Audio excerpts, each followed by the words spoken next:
You get out there and play. He put the uck in suck. Is Spike Lee still there? Is he still going? Yeah, I ended up at one of those games with him. Yeah, I actually, we had to pass each other in one of those hallways, so he spoke to me. I wasn't going to speak. Oh, yeah, to me he wouldn't speak. What did he say? He spoke to me. He just said, hi. Yeah, well, because you're black. With me, it's like he told Chris Rock that he goes, you tell your boy Stern, he's probably talking some trash over there. I mean, you tell him my boys are going to come over and kick his ass. What about him? I said to Chris, go back and tell your boy that I'm more than willing to forget his boys and forget my boys. I'll go meet with him out in the back, and we'll see what happens. Let's mix it up. Hysterical. Please. You know what? That guy, his wife could kick his ass. Yeah. You think you could take him out? Probably not, but I'm not going to take his crap. Hey, you're not going to go down without a fight. I've been in many fights and lost almost every one of them, but I'll tell you what, I get a punch or two in before I go down. You know what? You showed me something with Gary Busey. Yeah, put me in the room. I will fight back. I'm not a complete girl. Do you still remember how to do karate, or does that? Yeah, I know some karate. Still, he's got killer moves. I was a high-level brown belt. You went through a very odd Elvis period. Speaking of Elvis, I did. No, you did. You used to come in after you did karate, and I would talk to you about somebody. Oh yeah, some other disc jockey would talk crap about you, and you would go, if I get a hold of him, you know what I would do? And you put your hands up and start doing karate. It was very strange. Yeah. I kick his ass. I go boom right to his nose. Oh. You see that? Yeah, I'd still lose the fight. You know what? Because I used to go to karate on weekends, and the sensei would stand there and let me beat him up. And I go, man, I'm good. Yeah. One time he decided to fight back. He whacked me right in my throat. I went down like a girl. But that's the beauty of karate, like where they go, do this move, do that move. But meanwhile, the other guy ain't fighting. Pretend some guy comes up from behind. He wants to strangle you. So the guy hands him his hand, and he puts it. Now, first off, the whole gi thing. Like, guys who attack you are high on crack and aren't wearing shirts. They're not wearing big shirts with handles on the front of them. They use the gi like a handle. Right. They need the gi. Yeah, the guy comes in, they grab him by the lapel of the gi, they pull him, then they trip him. It's like the guy's wearing a wife beater, and he's covered with sweat and afro sheen. Please. Let me ask you something. I'm speaking about Elvis. It got me thinking about something. Yes. This guy, R. Kelly, the singer, who they say now they got tapes of him with 15-year-old girls and 14-year-old girls. Mm-hmm. Is there any difference from what Elvis was doing? Or anybody else, I mean, there's lots of guys who've run off with 15-year-olds. The difference is Elvis asked her father, and her father just handed her over. Yeah, but don't you think Elvis had a period of time where he was screwing around with her behind the father's back? Oh, she admits that now. Yeah. That she went to the house to live with him when she was 15 or 14. How come Elvis didn't go to jail, but R. Kelly will? Because it wasn't as big. I'm not defending the guy. I don't think guys should be dating 14-year-olds. Didn't Seinfeld get away with it? Did Seinfeld date a 16-year-old? 17-year-old. 17. Yeah, but no, excuse me. She was 16 when he met her in Central Park. Yeah. 17. She turned 17 when he. She turned 17. You know what? He might be right. I know I'm right. She turned 17 while they were dating. Yeah. Really? You know what? He's right. Yeah, because I remember they had a big birthday. Excuse me? So you think he was having sex with her before she turned 17? Listen, I wasn't there, but what do you think? I think he got her in the park. You think he just wanted to talk?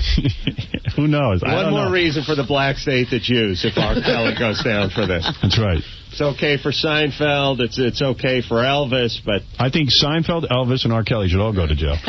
Well, in Bo Derek's new book, she admits that when her husband got together with her, it was illegal because she was only 15. And by the way, when did 17 become okay? Like you just said, well, she was 17. Because 16, I think 17 is the legal age of consent. I always thought it was 18. No, I think it's 16. See, I've only been dating 18-year-olds. Oh, no. The legal age of consent for sex is 17. Well, I'm a screwball. I'm missing out on everything. I know something about this topic because it comes up not only in my own personal life, but on my radio show quite a bit. Yeah. And here's the deal. It is different in every state. Yes. I'm talking about New York. With different... Oh, I'm sorry. But we're dating here in New York. You guys get around. I mean, your show gets out to other states. Yeah, you could be in another state. Yeah, you never know when you're going to need some ass on the road.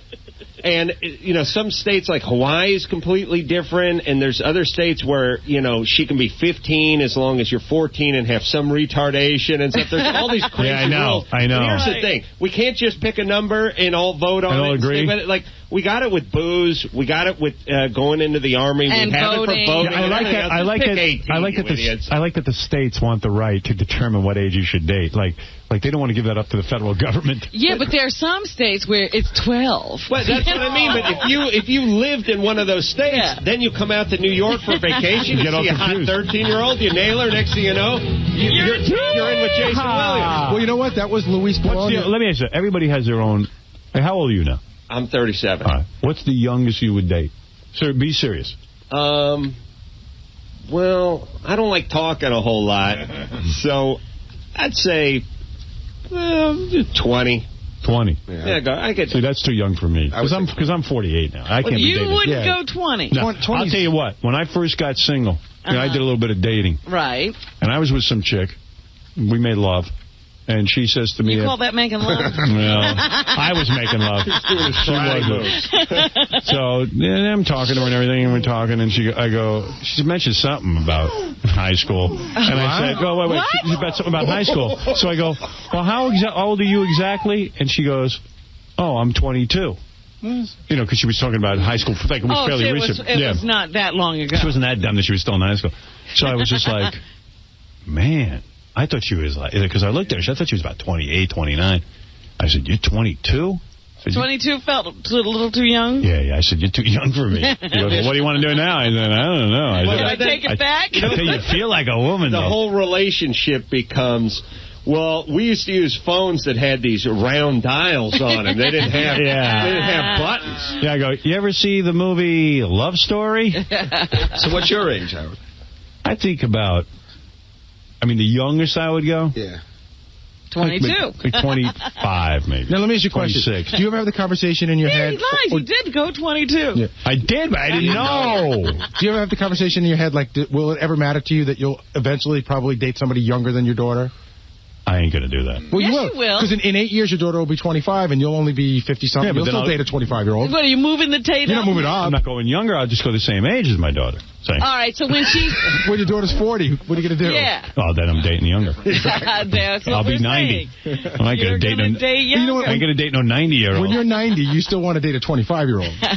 Of course. You're not going to say, oh, a 40-year-old's young. You want a 25-year-old. You do the best. You try to go as young as you can. Yeah. Well, usually, though, those 70, 80-year-old guys, they're in the 35 and up. Yeah, they are. Yeah. Because you can't get 25-year-olds. They won't go for you. Like, when you're 70, I see, like, some of the older movie stars and stuff.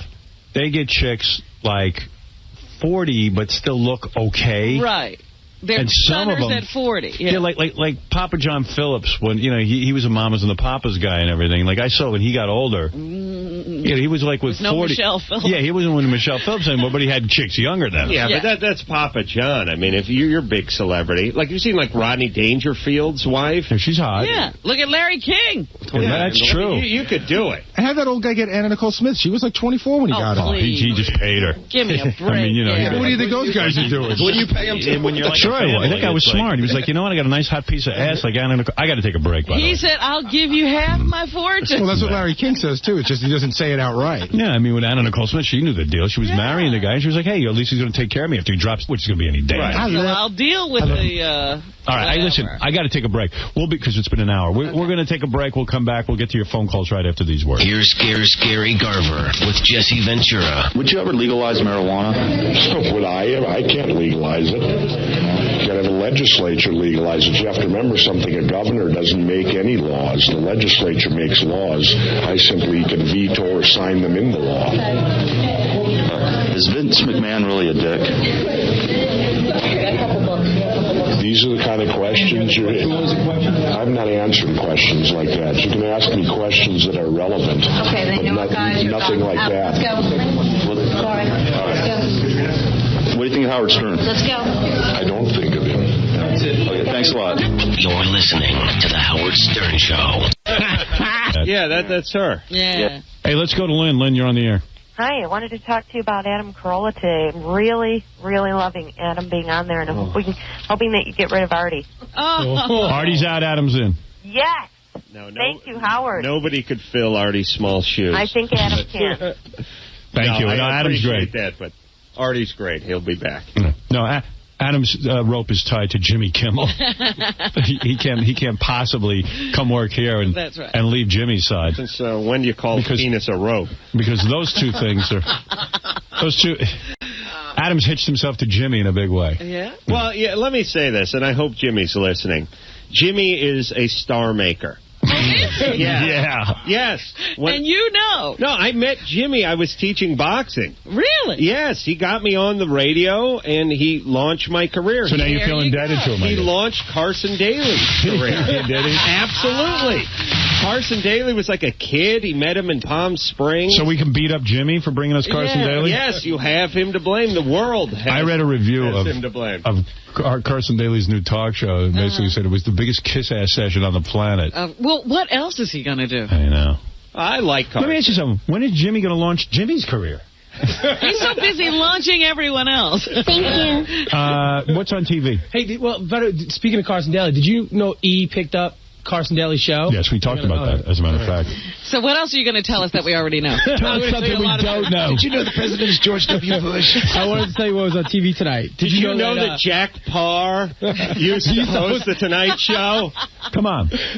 Julia Louis-Dreyfus. Oh, speaking of that, new show tonight. It looks like her show is every bit as bad as all the other Seinfeld guys. Uh-oh. Her show is on tonight. It airs what time? I got to watch it. It airs at 8:30. 8:30 on NBC. It's called...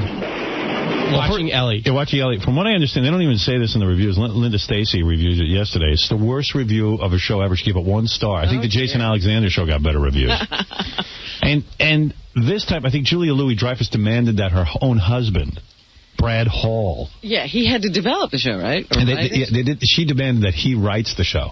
Well, with credentials like son of Sniglets. Yeah. How could you be turned away? Like, is love blind or what? Like, you're about to get your own network show. Do you get Brad, whatever his name is? Hall. Brad Hall. Wasn't he the worst Weekend Update guy Saturday Night Live ever had? But I'd like to see his resume. Like, Saturday Night Live, November 85 to January 86. And Sniglets, son of Sniglets. Stepson of Sniglets, cousin of Sniglets. See, I don't think I'm talking about the Sniglet guy. Isn't that guy in that Brad Hall? I wouldn't know. I don't know the Sniglets. Brad, the blonde guy on Saturday Night Live. That's him.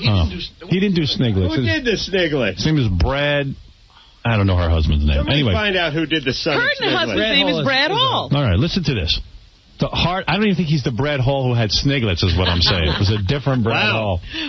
So he only has Saturday Night Live as on his resume. Yeah. The hardest part about watching Ellie, which is the name of the show, Julia Louis-Dreyfus's new show is, well, watching it. Oh. That's because everyone, me included, loves Julia Louis-Dreyfus, and it's painful to watch her knocking herself out with material that's such a dog, it needs a leash to go out. Husband's probably lying in bed. I'll write your show. You know what? All these other Seinfeld shows fail because they're not edgy. Now, what happens when he puts her in a show that fails miserably? What happens to the marriage? Oh, immediate marriage counseling. You screwed me. No, they probably sit there and then go, this show's so good the public doesn't understand it. Yes, we're ahead of our time. By the way, Rich Hall did Sniglets. Oh, Rich Hall. Thank you. Rich Hall for Sniglets. She goes... Yeah, wasn't he on Saturday Night Live too? Or am I making too much of this? So the review starts out that you're not. The show's a dog and needs a leash to go out. If that's not terrible enough, the clever producers, Carsey Werner or somebody, came up with the idea of putting a freaking digital stopwatch in the corner of the screen, which is constantly running to show you how much longer the show has to go. Oh, what a bad idea. Presumably they put it in the show to inform us, the idiot viewers, that yes, Ellie's frenzy is happening in real time. Instead, the stopwatch is like a radio communique to a sinking ship. It's true. Imagine a bad show telling you how much time is left in the show. Yeah, it's miserable. I kept watching it to see how much longer I'd have to go before I was rescued. Man, this is a bad review. Listen, though, you got 1 star. I got -4 stars on one show. The Man Show got -3.5, and another show I did got -4 stars. So you're saying this is really a good show? 1 star would sound pretty good to me.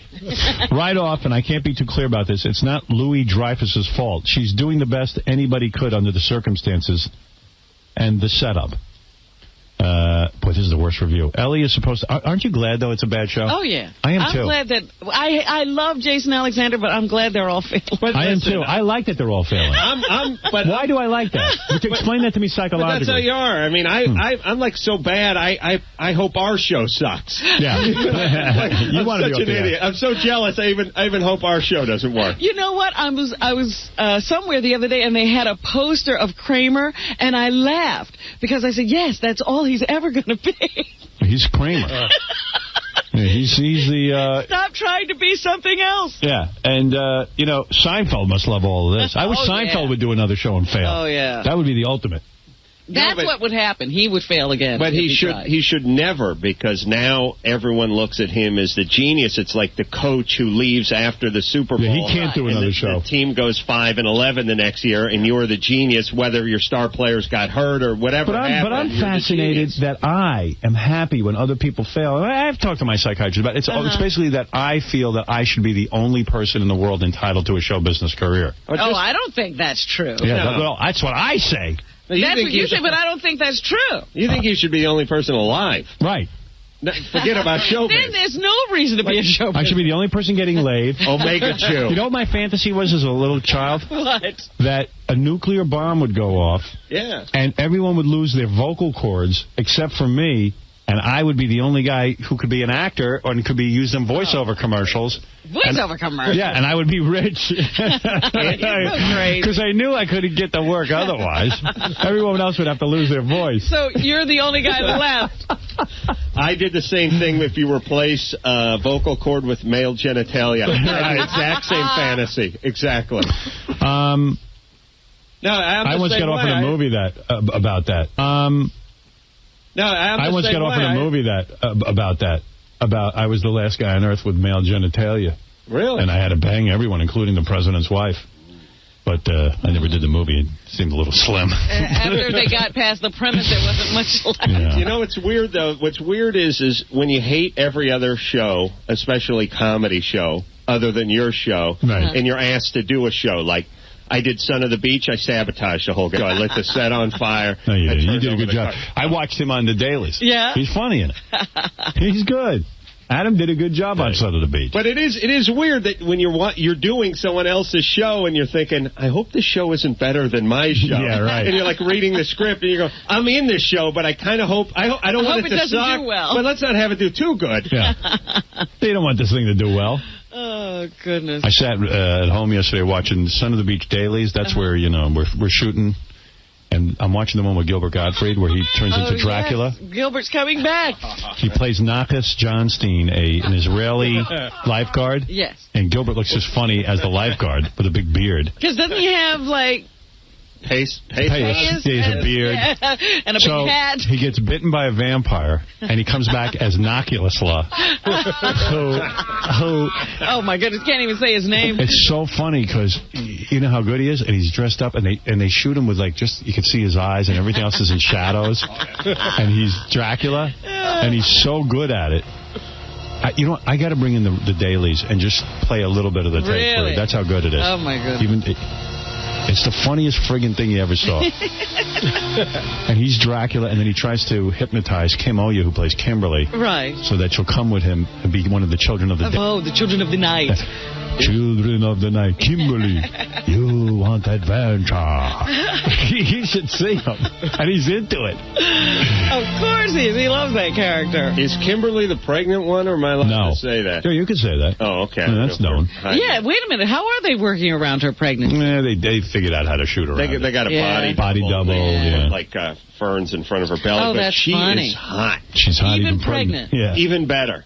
Even better. Her breasts are all swollen. What'd you see the body on that new chick we got, Porcelain Bidet? Did you see her? Oh, yeah. That's some little body on her. Yeah. Dude, I heard she's hot. Yeah, she's hot. Telling me that they'd seen her. Is she hot? Yeah. Hot. but she's hot. She's stripper. Can't wait to meet her. Does anybody else want to hear the rest of the... She's stripper. Can't wait to meet her. Does anybody else want to hear the rest of the Julia Louis-Dreyfus negative review and really have a good day? Or do you want me to stop? Well, you know what's going to happen to Seinfeld is, after a while, all of the accolades for this current series will go away, and then he'll come back to save television again and fail miserably. Ellie is supposed to be a Los Angeles lounge singer whose life is always in a frenzy. I mean, it's not like she works days. What's the problem here? Clearly, they're trying the Seinfeld format where nothing happens, but they've added constant chaos because clearly the writing isn't funny enough to withstand nothing happening. The best part of the show is Louis Dreyfus's gorgeous singing voice, which she employs in her nightclub gig at the end of each show. So she actually sings. So this is so she gets to sing. Gee, didn't we see this formula before? Oh, yes, on Seinfeld. Remember at the end he used to do stand-up? Right. Yeah. Then they go into the plot. There's a horrible guy who plays the husband, and there's a horrible actress who plays the sister, the incredibly annoying sister. So she's going to ruin the lives of other actors and actresses. And the first one is one where she, with its sister, is on the toilet. Like, that's the joke, because she's sitting on a toilet. So it's like, that's how bad it is. The whole thing's about, who cares if your sister's sitting on a toilet? Seen that a million times. All of a sudden it's a big deal. Then she's got a handyman and a Swedish building superintendent. Where does it take place? Is it L.A. or New York? I don't know. I don't think anybody stayed around long enough to figure that out. Oh, L.A. L.A. Is it L.A.? Yeah, on tonight's premiere, the toilet overflows while Ellie is trying to get to her gig. Everyone wants to talk to her, and she's in a flowing frenzy. For some reason, the water is 3 inches high in the bathroom, but never flows into the rest of her large apartment. We have doors like sub-doors, sub-hatches in L.A. They seal. You twist a lot. Like on the Poseidon Adventure. Yeah, it's a submarine, this apartment. Yeah, we have bulkheads. We don't have hallways. L.A.'s great that way. It's unsinkable. So we'll see what happens. Hey, Howard, there's a couple other things I just want to tell you that was on. Go ahead, Ganji. There's a couple celebrities being saluted tonight. Really? Oh, good. TNT. Nicolas Cage is being saluted. For what? For his great acting career. Samuel Jackson is hosting it, and next week they salute Samuel Jackson and Nicolas Cage hosting. Right, but what organization is doing this? The Mentally Retarded Association. American Cinematheque. Oh, whatever that is. And, Jim Carrey's going to be there, Dennis Franz, Dennis Hopper, Jay Leno, Wow. Chu. Jay Leno showing up? Yeah. Wow. Hey. To honor Nicolas Cage. I drove my motorcycle. And then on public television, you know that the Kennedy Center honors? Right. They're doing Whoopi Goldberg. Oh. We don't see enough of her. Promos for the Oscars? Because she's hosting this year? No. What do they look like? I don't know. They're just showing people being frantic and doing things, and they say, yes. And then Whoopi comes on with a weird hairdo, and she goes, yes, you must get ready for the Oscars. So everybody's supposed to get ready because Whoopi's coming with her Oscars. All right, we got to get rid of this affirmative action. It's going way too far with the hosting of the Oscars. Just Buffy in Smallville. All right, you know what a Superman freak I am, and the Superman that I really like is the original Superman with George Reeves. Sure. Oh, of course, that was the best. So I'm reading this book called Hollywood Book of Death. Uh-huh. I got some interest. See, I thought I knew everything about George Reeves, but evidently there's more stuff for us to know. Like, you know that he died in his house. There were 2 bullet holes in the wall. Right. And they're not. Some people think it was a suicide. The coroner called it a suicide, but friends of his. How'd the bullet holes get in the wall? I don't know, like the bullets passed through him, but there were 2 of them, so if you're going to kill yourself, how do you shoot yourself twice? And miss. Well, he was faster than a speeding bullet, so he was able to fire the first one. Just like when Jason Williams' butler killed himself, or chauffeur. Yeah. He killed himself. He fired it from a distance, and he ran in front of the buckshot. Yeah. He killed drove himself. in front of it. So anyway, Superman. this guy, George Reeves, they're never quite clear whether he killed himself. In fact, all of his close friends say if you knew George Reeves, you know he didn't kill himself. But then they says his close friends were Gig Young, who later would murder his wife and commit suicide. Right. And Alan Ladd, who committed suicide from a combination of pills and alcohol. So all of them were into suicide. And by the way, how good a friend are you when you go, oh, yeah, I knew he was going to kill himself. I just didn't do anything. It was only a matter of days. This I like, too. So he was a real depressed guy because he considered himself a real actor, and he took the Superman role, and he knew it was going to kill off his future acting roles, but he did it anyway. And but it says in the book, it goes,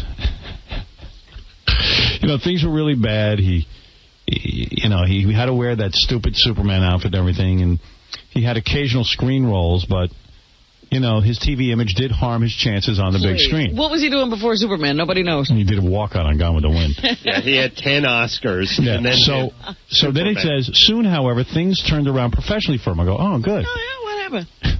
At the time of his death, Reeves was started to start an Australian personal appearance tour, so he'd have to dress up as Superman. He was going to get $20,000 for that. That was a turnaround? Yeah. In addition, he was under contract to begin a new Superman TV series in 1960 and to participate in a televised exhibition boxing match with light heavyweight champion Archie Moore. How is that a career turnaround? He's going to be boxing. And he's still got to be Superman. Yeah. And his agent just landed him a snuff film. But the best part of this whole book is, and this is something I didn't know about the guy. All right. This is just unbelievable. Reeves was buried wearing the gray double-breasted suit he wore as Clark Kent on Superman. Kidding. You think that's going to piss him off?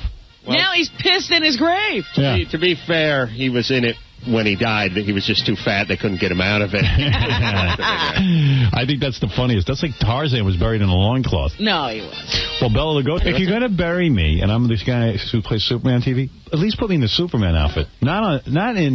Not in my double-breasted Clark Kent suit. Yeah, nobody liked him as Clark Kent. Plus, if there's an afterlife, you're going to need to make some scratch, right? I mean, you're going to have to gig. Maybe do like a boat show in heaven or hell. You're going to need the outfit, right?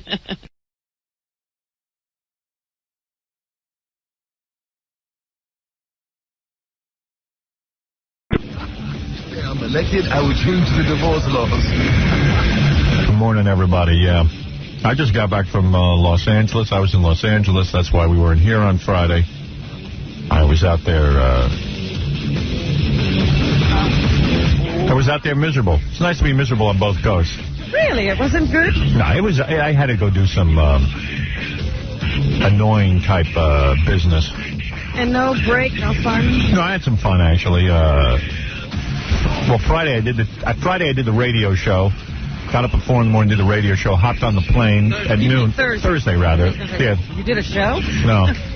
Thursday, I did the show, hopped on the plane. That takes another 6 hours. Got to L.A. around 3 o'clock, 6 o'clock our time. Then I had to go into a meeting that ended around midnight. I realized it was 3 in the morning for me. And then... You're up almost 24 hours. Yeah. But then on Friday, I hung out at the pool. Old Casey said, "You don't look tan." Here I was thinking I was kind of tan. I hung out by the pool. Yeah. Read a script. Nah. I was over at the Four Seasons. The pool scene there is getting a little old. I mean, I'm not seeing any celebs. Where has the crowd moved now? I don't know. I seem to be the only celeb poolside. And it was crowded, but there was lots of moms and their kids and gay dudes with their lovers. Really? Yeah. Ralph was out there with me and my friend Richie, too. So you fit right in? Yeah, well, listen to this. I decided to go for a swim in the pool, because nobody ever uses the pool. No, you just sit around the pool. Yeah, everyone just sits around the pool. So I go in the pool, I figure I'll dunk in the pool. So Ralph goes in with me. He grabs me and scoops me up in his arms. And starts carrying me around in his arms in the pool. And I start, and I'm punching him, trying to get away from him. What a scene. What a scene. It was the funniest thing you ever saw. I was laughing my ass off. I got to admit, it was funny. There were these two gay guys looking, I knew that Howard Stern was gay. It was funny as hell. You would have laughed your ass off. So, he's such a homo. And then, so Friday night I had some fun. I went out to dinner, went over to this place called Ago. Not Spago, Ago. Ago? Without the SP? Yeah, ran into Daisy Fuentes. Oh, really? At the bar. Yeah. I was going to invite her over. Alone? I was going to invite her over to come over and sit with us and have some dinner, but because I was with Rick Rubin and Richie and, Ralph showed up. The usual crowd. And she was just sitting there? Yeah, she was sitting there, but she was with this guy. And I was like, if I invite her over, I guess the guy's got to come over. He's got to come too, I guess. But then it turns out maybe she wasn't with a guy, because then we couldn't figure out what was going on. It never occurs to you to ask, what's going on? And I said to Ralph, I said, hey, man, let's get Daisy Fuentes over. He goes, she's fat. We don't need her here. So what? You're the only girl here, Ralph. Yeah. She's fat. Spread it around. And, you know, for a guy who has nothing going on in his life, he's like awfully in his life, you know. He was like, why. So he says to the waiter, I want some clams, shrimp. Oh, I hate it when he goes to a restaurant. He can never get what's on the menu. Yeah, wait. I want some clams, shrimp. It was really getting me annoyed. Wait, he goes, and some, you know, like seafood. Scallops. Yeah, scallops. It's like I was ready to punch him, man. Wait. He goes, and very little pasta in that. It's a pasta with seafood, but I want very little pasta and lots of shrimps. So, yeah, go home and eat. So, right, fix your own food. Right, so it comes to the table, and there's it's like a lot of pasta, and, you know, they have like little baby shrimp and some clams. But he's got some high-protein thing, you know, so he starts pouting to the waiter. The waiter goes, is everything all right, sir? And he goes, well, not actually, no. You call these shrimp? These are so tiny, these shrimp. Meanwhile, if the waiter goes in and says anything to the chef, look at his balls. Yeah, of course. And like, you know, because he's sitting near me, they start to take him seriously because they're nervous. Mr. Ralph. So I said to the waiter, please, you can leave. I'll take care of this. This is fine. Put it in a dog dish. I said, yeah, go home and eat. Leave. You should have told the waiter, just throw him out. Do you have bouncers? Dump the spaghetti in his head. I don't know this man. I don't know how he got to my table. Yeah, and even like Rick Rubin was like, this is annoying with him. It is. He does this all the time. He can't help it. He pouts like a. Is he being funny? Or no, he's all irritated. That's serious. Yeah, he's irritated about his food. But he goes to the restaurant. Nothing on the menu pleases him. Right. And so he's got to start monkeying with the dish that he orders. Well, I'm sorry. This is not what I asked for. Meanwhile, he should be ordering his table. Simple. Yeah. And then, why you keep hanging out with him? I don't know. I'm going to have to really start evaluating. Evaluate that, yes. Yeah. And then a bunch of us went to, let me make sure I know the name of this place. Oh, Barfly. You ever been there? I've heard about it. Never Barfly. Yeah. Man, you know, Los Angeles is amazing. This Barfly.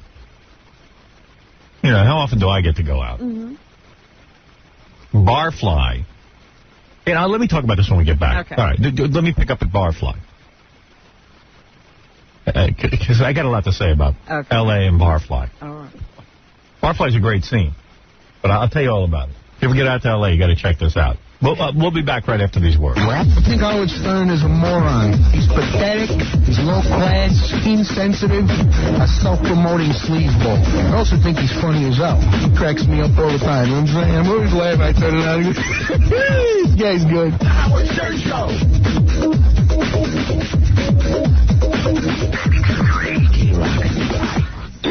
They're the best, really. Hi, this is Jay Barrymore, and I'm sending a love message to Howard. Howard, I adore you. There is no one like you. The world needs you, and it's a better place because you're here. You're an incredible person. Yeah. Just my answer more. Jay Barrymore say that. Yeah. How's she doing?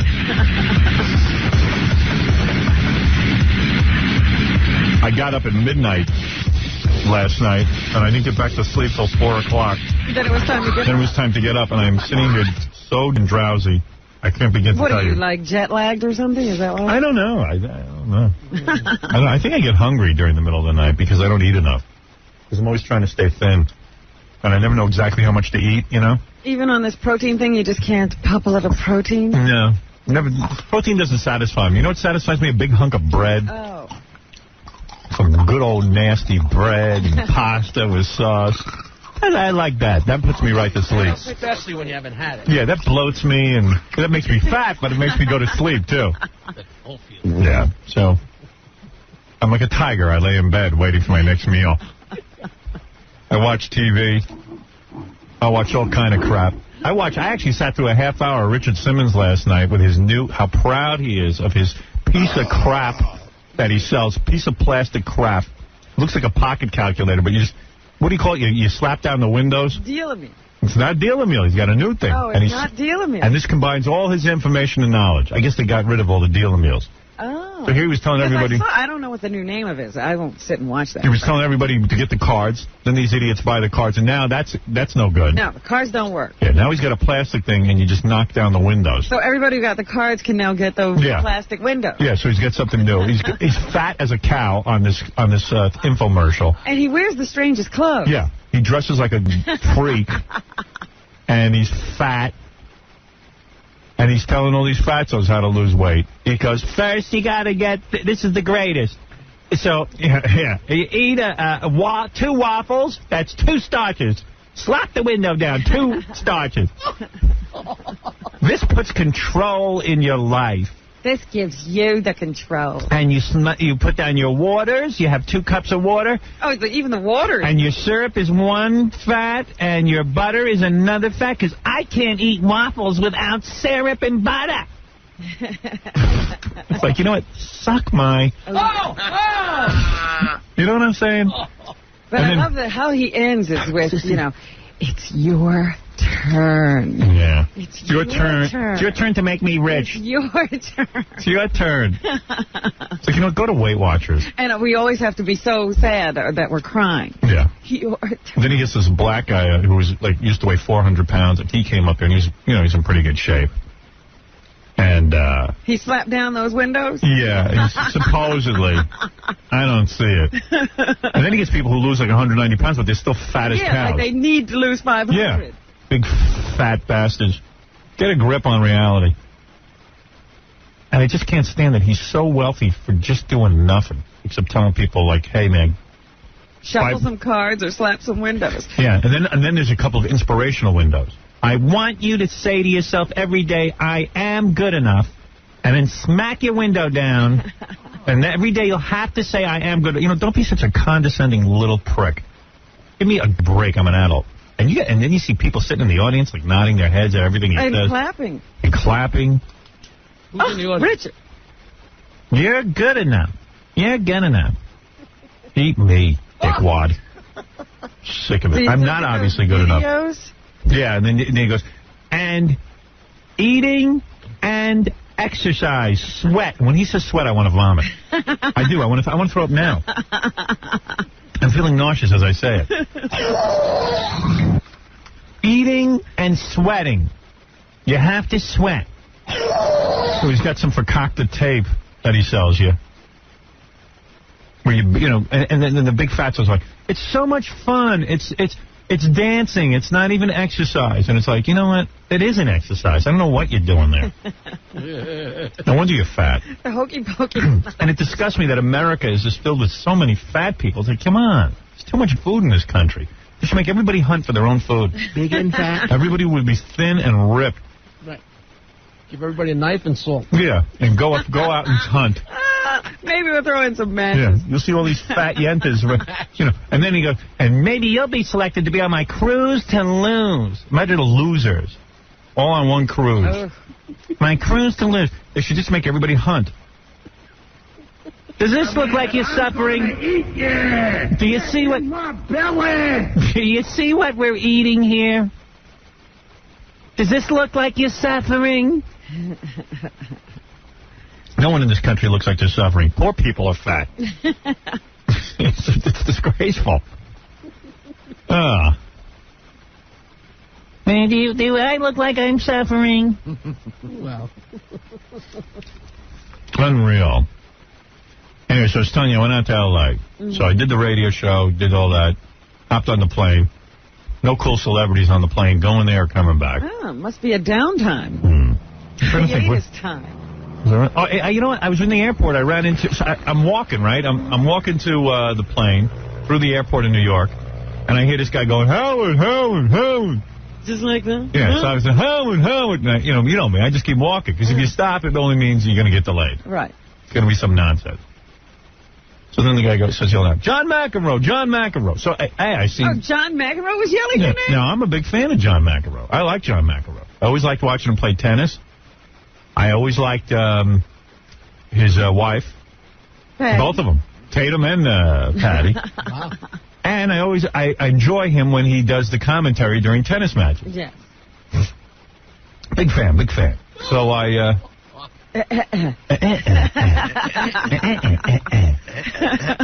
So, I go, how you doing, man? He goes, good. He goes, how you doing? I go, okay. He says, you going to Los Angeles? I go, yeah. He says, hey, I'll talk to you on the plane. I said, great. I get on the plane. No John McEnroe. I don't see him on there. Must have been on another plane. He was on my plane. I said to the stewardess, where's John McEnroe? We were going to get together and talk. She goes, oh, he's in the back. I said, oh. I said, he's not in first class? She goes, I go, I don't know if she said he was in coach or in business. Oh. I don't even think there was a business. It was a small flight. And she goes, I guess he's not doing too good. Oh, so now, come on. Get out of here. I go, everybody starts counting a man's money. Yeah, I said, yeah, I know. She goes, I guess he ain't making as much money as he used to. Ooh. I said, wow. Wow. Didn't he make enough? I don't know, but he wasn't in first class. I'd love to ask him what happened there. That's very funny because we had the same thing with Patty Smythe once, remember? Yeah. She was on our plane, but she was sitting back in coach. Yeah. And then we saw her when we were getting off the plane, and she said from then on she flew first class. Yeah, she was embarrassed. She better tell John. Yeah. You should have sent him a note. Well, first of all, his wife has some money, Patty. He's got plenty of money. Right? What's he doing? I was shocked. Saving, scrimping. Mm-hmm. The only thing I can think of is I know that when I tried to get on the flight, I got the last first-class seat, but then... Maybe he couldn't get one. But the one next to me actually was available. Yeah. And they didn't bump him up even. No. Wow. I was lucky. There was one empty seat on the plane. It was next to me. Uh-huh. So then this annoying Chinese woman, like middle-aged, like she's looking, she can barely speak English. She's like, we want window, me want window, me want window. Me want window seat. To me. So I go, okay, well, take it. I mean, what am I going to do? Tell her she can't sit there? I mean, she wants to switch seats. You should have told her they wouldn't know who she was if the plane crashed if she had the wrong seat. Well, I don't know. And then, I don't know if she was like, I'd be watching a movie, on those little TV screens, and she's pointing to my movie. What this? What movie this? Oh, dear. What movie this? All involved. And what I did was, I just ignored her. So she's pointing to my screen, and then finally I go, what is it? What movie this? I go, it's The Mummy. Oh. I said you smell good.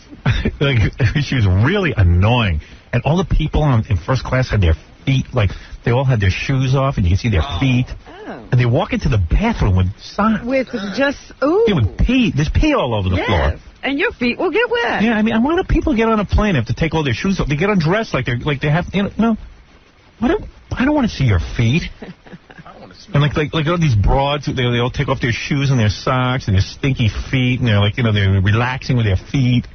I'm like, I hate feet. You know what I mean? And then like all of a sudden they just get up and they walk to the bathroom in their feet, and like they pee. Nobody pees straight on a plane. Nobody. How can you? How can you? I know I'm a guy. I sit there. I stand there, right? Yeah. First of all, you can't sit, right. so you got to stand. You're standing. You're making a pee, all of a sudden and the plane moves. I'm all over the place, and I got to go. And there's some ladies in there with their feet. And I'm just like, don't you put your shoes on?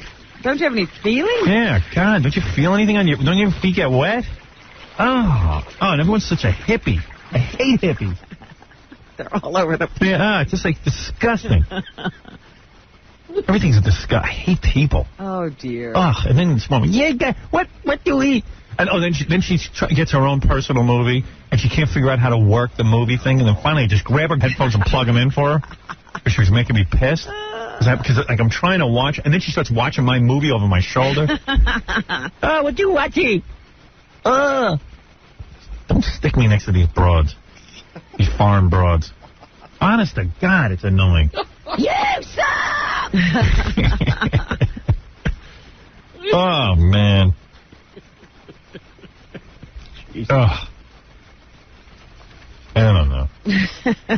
So so I went to bar. So Friday I went out to this restaurant called Ago. Saw Daisy Fuentes there. And I went to dinner. Well, how did she look? Did she look fat to you? No, she's pretty. What's wrong with her? Boy, I'd bang her in a minute. Great ass! I mean, her boobies could be bigger. She should get implants. Nah. No, because she's a big girl. Fine without them. Yeah. But I would bang her. I mean, she's sitting like at the bar at Ago. Well, is that a bad thing? I don't know. Like, why isn't she at a table? What is she doing at the bar? Pick up guys, man. Do you think? Could be. Yeah. I don't know. Last time I saw her on some show, Roseanne, I think, she was saying she was single. Yeah. Phil, what's up, babe? Yeah, Howard. Yeah. What's up? Hey. Yeah, how come you bring that fool Ralph everywhere with you? I didn't bring him. That's the thing. I didn't bring Ralph to L.A. with me. Weren't you just there for meetings? Why did you take Ralph heard that I was going to L.A., and also he heard that there was this big party at the Playboy Mansion Saturday night.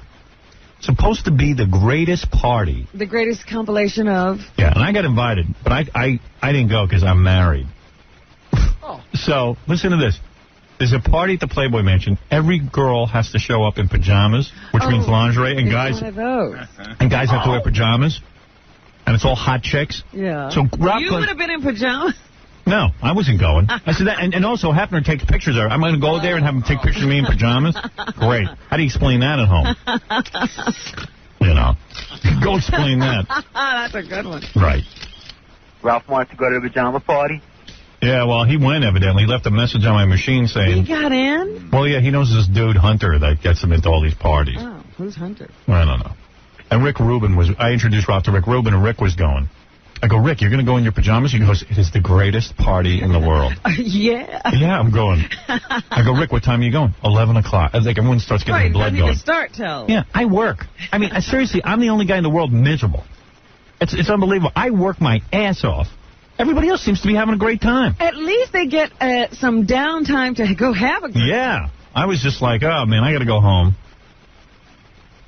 Because my wife just got back from Europe. She visited Emily and Allison went for a week to Europe, to England and Paris. They're having fun. You know, it's kind of weird. You know, I just wish once in a while someone would say to me, "Hey, thank you for paying for this." I don't even get that. Thanks for busting your balls every day so we can go off first class on the Concorde and have fun. No.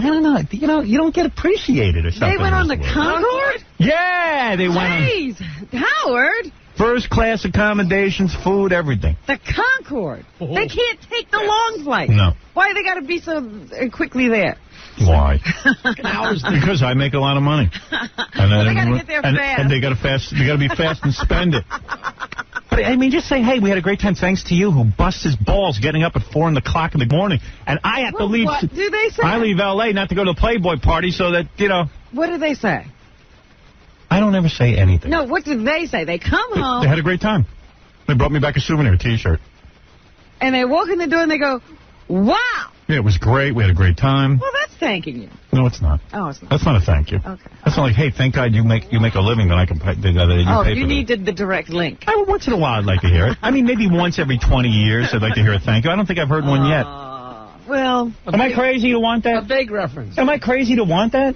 No, I'm sitting here. I don't know if you're complaining out of turn. I don't know. I mean, they came home and they told you what a great time they had. Yeah. That's telling you they appreciate it. No, it isn't. Yes, it is. Do they say, wow, we sure are lucky? No, never. Never.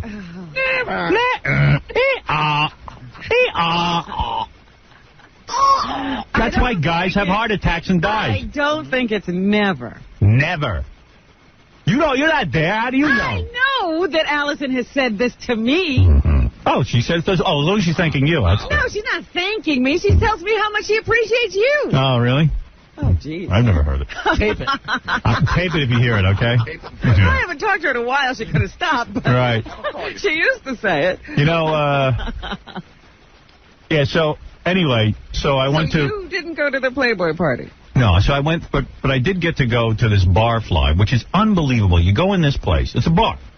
They got great music. People can dance in the back, I guess, but I got seated at a table. There's like tables. Okay. And every girl that walks in is fabulous looking. I mean, like the best looking girls I've ever seen in my life. You think they're like everyone's a model. Like you said, that's the most beautiful girl I've ever seen. You know who's that? Right after that, that's the most beautiful. You know who was at my table? Heather Kozar, the Playboy Playmate of the Year.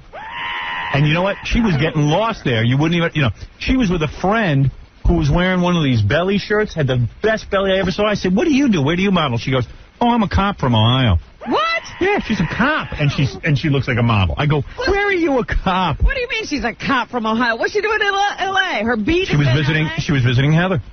trying to get discovered on a vacation. That's right. Yeah. And I'm like... one of Heather's hot friends. Yeah, and I said, oh, you're moving to L.A., right? She goes, no, I'm in Ohio. I got a job. I'm a corrections officer. She says she's in the prison. She's in prison? With men. Wow. And men have to look at that. That's being in prison. That's torture. No, I was in prison. And then a whole bunch of... And then some girl walks up to me and says, hey, Howard, I want to show you my breasts. And she pulls her shirt off right in the... In the bar. In the bar. What place is this, Howard? Barfly. Because most places, what was it before, do you know? I don't know. It was something before. They changed the name and then it gets hot again. Right, yeah. That's what they have to do. Recycle it. Yeah, it's unreal. Unfriggin' real. That's amazing. Hot chick after hot chick. So you enjoyed yourself? Well, I don't know. I left. I left my friend Richie there and left Ralph there. And I went back and went to bed. Oh, dear.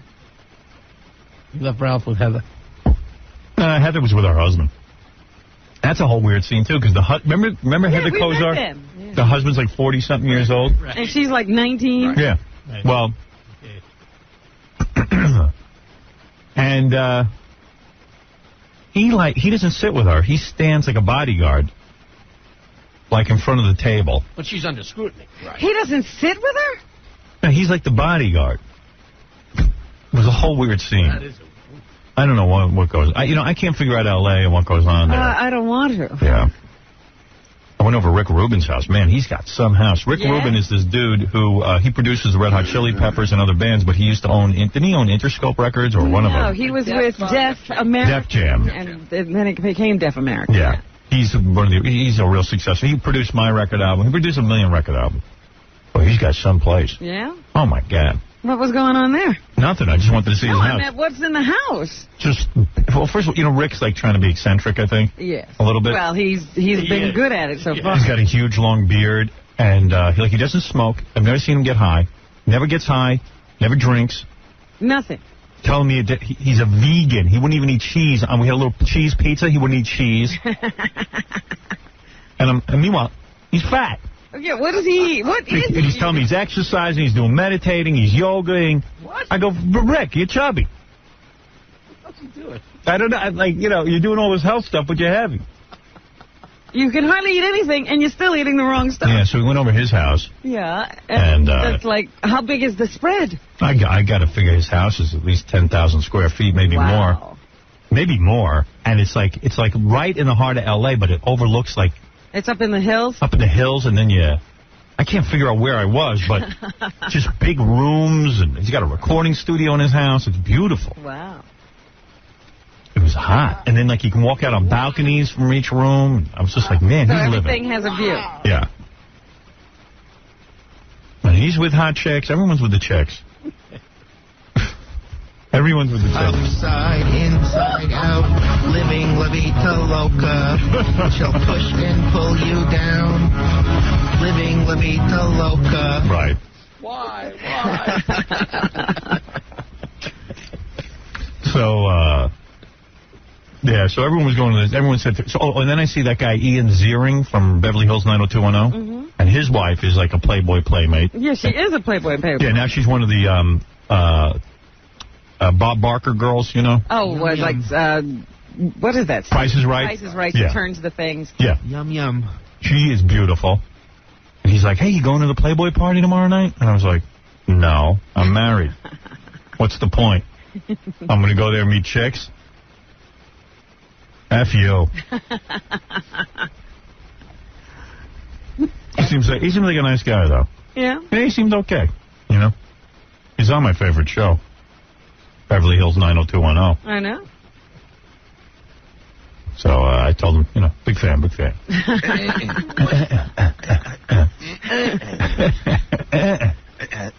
you see his wife? So he's all excited about the party? Yeah. I don't know why. And then I'm talking to Rick Rubin was like transfixed on Ian Ziering's wife. So I go, Rick, what's wrong? He goes, he goes, do you see her? I go, that's Ian's wife. He goes, who's Ian? I go, Beverly Hills 90210. He goes, what's that? I go, it's a TV show. Yeah, he doesn't have to know anything. He's he's into yoga and stuff. He's in Rickland. Yeah, he's in Rickland. I go, Rick, that's a TV show. That's his wife. He goes, she is the most perfect girl I've ever seen. I would do her. I go, Rick, easy. He goes, easy nothing. I got to look. And he just looked. But what's his problem? He sees that every day. Doesn't matter. He liked it. Oh, my goodness. It doesn't matter. So basically, I ended up carpooling all the guys to the Playboy Mansion. Yeah. You know what I mean? I get everybody in, and then I leave. And even my agent said, well, you shouldn't be at the Playboy Mansion at that party because, what? You know, it's like not good for your, but you know, to be seen there. And I went, why? Everyone, who are you? Everybody thinks I'm a dog anyway. I think it could raise your image. Yeah, I mean, I might as well go there. People think you're enjoying yourself. Right. You can't be seen. Who can? I don't know. Ralph. I don't know. But all I know is Ralph left a message on my machine going, dude, this was the greatest thing, the greatest night of my life. Oh, so I don't know. We had a great time. Yeah. He must have met Mr. Right. Oh, man. So you're killing yourself so Ralph can come. So, so you see, you know, everyone's having fun in Europe. Everyone's having fun out of Ralph, thank you. No, nobody thanks me. It's just ridiculous. Oh, dear. What am I doing with my life? Thank you very much. You know what I mean? Really, what am I doing? Help me figure it out. Son of a...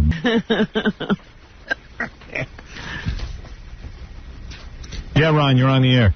Hey, Howard, good morning. Listen, Not really. Your boy Shannon Briggs was shooting his mouth off Friday. Yeah, what happened with the fight? Where is he today? Did you go to the fight? I went to the fight. Oh, did he dedicate the fight to us? Please, you told him to wait till after the fight? Yeah. And I don't know that I didn't see anybody talking to him. What happened? It was terrible. You know, I got to speak honestly and frankly here. Go ahead. And Shannon really should get out of fighting. Really? Out of boxing. Hey, Rob. He's got wonderful skills and a great body, but he doesn't have that killer instinct. Mm-hmm. And he was a bloody mess. What was the outcome? Fight. It He was lost? declared a draw. But he lost. But, yeah, I mean, Francois both almost handed him his head at the end of that. So why was it a draw? Do you think it was fake? Because he rocked both in the 8th round. During one round of the fight and knocked him down. So it probably, you know, some judges' scorecard could have probably seen it even. But basically, I mean, Botha is not going to beat anybody who's...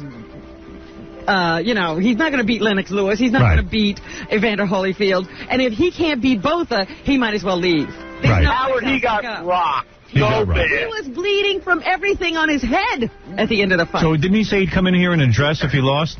He said he would wear naked and wear a dunce cap. Right. No, he said he'd come in if he didn't win. Not if he lost, if he didn't They didn't win, right. So he has to come in here naked and wear a dunce cap. He looks so bad, Howard. You know how embarrassing it's got to be for that white Pillsbury French doughboy. They kicked his ass, and the only reason it was a draw was because he got one lucky punch off and knocked him down in the 8th round. Robin saw it. You know what's amazing? Right. Thank you for the call. You know what's amazing? Yeah. This guy, Shannon Briggs, first of all, one of the nicest guys I've ever met. And he's too nice for boxing. Yeah, he's a nice guy. He's got everything going on. He's good looking. He could be a model. He's got a great physique. And he's one of the few human beings on the planet who gets on TV and thanks us. But he doesn't win. But he gets in the ring, and he was fighting a white guy. And the white guy had a spare tire. Right, he's fat. Like you wouldn't believe. Francois Botha, who you might have remembered fought Mike Tyson and gave Mike Tyson a little bit of a fight. He's a heavy puncher. Before Tyson knocked his ass on the ground. Right. And the whole thing here, I even said to Shannon Briggs, the whole thing is if you beat Botha, you get a fight with Mike Tyson, which is true. He does get a fight with Mike Tyson. He says, I'm going to kick his ass. I said, no, you're not. Because he says it nicely, like, I'm going to kick his ass. Oh, yeah, I'm going to win, Howard. He's the nicest guy, this Shannon Briggs. I'll beat him up. Well, Shannon, if you're listening, you got to come in here naked in a dunce cap today. He's supposed to be here naked in a dunce cap. He said his blood was coming out of his ear. Oh. Blood was coming out of his mouth. Probably brain damage. Blood was coming from his eye. Really? I said, why mess up that beautiful face? Go model. You were sitting in the front? I was sitting like right there at ringside. I could see everything. Did you say anything to him afterwards, like, you bum? I didn't see him afterwards. It was just, I didn't want to see him afterwards. This was not the kind of fight you want to talk to somebody after. I'm telling you, I thought his ear was going to come off. Oh. You sound like you were so close to the ring that your breasts were probably resting on the floor of the ring. Oh. Is that true? Not quite. Right, but pretty close. Oh, that's comfy. And I was sitting right behind Botha's wife. which was also very dramatic, because when he was getting beaten, his wife was crying. You know, she had her head in her hand. Oh, my God. Is she nice looking? I didn't really see her face because she was directly in front of me, but she looked attractive from the side. Right. She was, nice figure and everything. Oh, yeah? But, man. She wearing a bra? I don't know, Howard. See, I should have been there. There's a cup size. Know these things. Cup size. She wearing panties? A nice lady. I would have had my hand on her leg. Hey, let me comfort you, honey. Yeah. Oh, but that was one of the bloodiest fights I have ever seen. He was Bova was bleeding, he was bleeding. You couldn't tell whose blood was what. Really? Well, with any luck today, if you stay tuned, Shannon Briggs will be here. He will strip down nude and wear a dunce cap that says loser. But I can't go to any more of these fights because I'm screaming, trying to wake him up. Shannon, he didn't throw a punch in the last round. Really? I got to get a tape of it. Yeah, Rick, you're on the air. Hey, Rick, Howard, I just saw your movie this weekend on USA. Oh, did they run it? No, my girlfriend works for USA Network. Yeah. And I got a production copy already. Oh, yeah? Yeah. And I just want to say that's even funnier than the first one because you keep coming in, and it's so funny. Yeah, by the way, the premiere of Private Parts is on USA Network. And I'm going to give a nice shout-out to this USA Network. They just sent me a couple of promos that they're going to run on USA Network. Like, they make these promo reels announcing the fact that the movie's going to be on. Mm-hmm. And they did a beautiful job. They really did a beautiful job. I got no complaint. Usually with that, I have some complaints and everything. And also, we went ahead and shot a couple of things where, as this guy says, Rick says, it's a little different, the version for TV. There's nothing cut out. No, nothing's cut out. No, Paramount, I guess, ran USA couldn't edit it at all. Well, no, what happened was USA was going to edit the movie, would have butchered it. It would have made no sense. And, in fact, even Betty Thomas, the director, wanted to take her name off it. They were going to butcher it so bad. Yeah, that's how bad it was going to be. Even that stupid Stuttering John at the end, they didn't even cut it. Yeah, so we came up with a way that they wouldn't have to edit out material, and also I walk on and explain things a few times. It makes it, I think it's a little more fun, right? It's like watching a new movie. Yeah, it's fun. It's so funny. Yeah, good. Okay, well, I want to do something a little extra there, okay? You did it. All right, thanks, bro. Okay. All right, bye-bye. Yeah, so I don't know when that debuts or premieres. I thought it was August 27th. Yeah. That's why I was shocked that he said he had seen it. Yeah. Well, I'm just happy it's going to be on cable because that just brings a whole new audience to the film. It's a nice thing about making a movie. It's just out there forever, especially if you like it. If you hate it, then that's embarrassing. It's a bad thing because it's out there forever. Yeah, but I'm kind of proud of that movie, so. Also proud of a couple other things I'm working on. I was out on the coast, and we're very, very deep into this show called Son of the Beach, starring Tim Stack. And I should mention the other guys who write it, but I'm just kind of spaced out right now. But it's going to be a great show. I think that's going to probably start airing in December or January. We're going to start shooting in, I don't know, maybe September or October.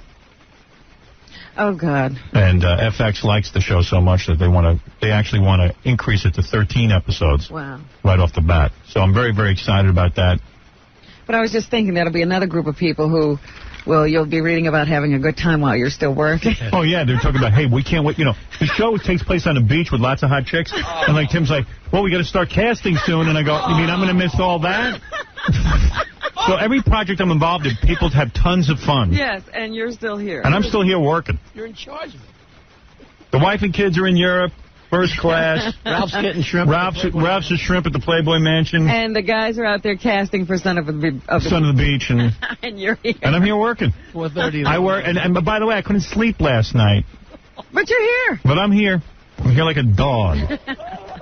Somebody just shoot me. That's it. Well, at least Shannon Briggs had a bad weekend. Yeah.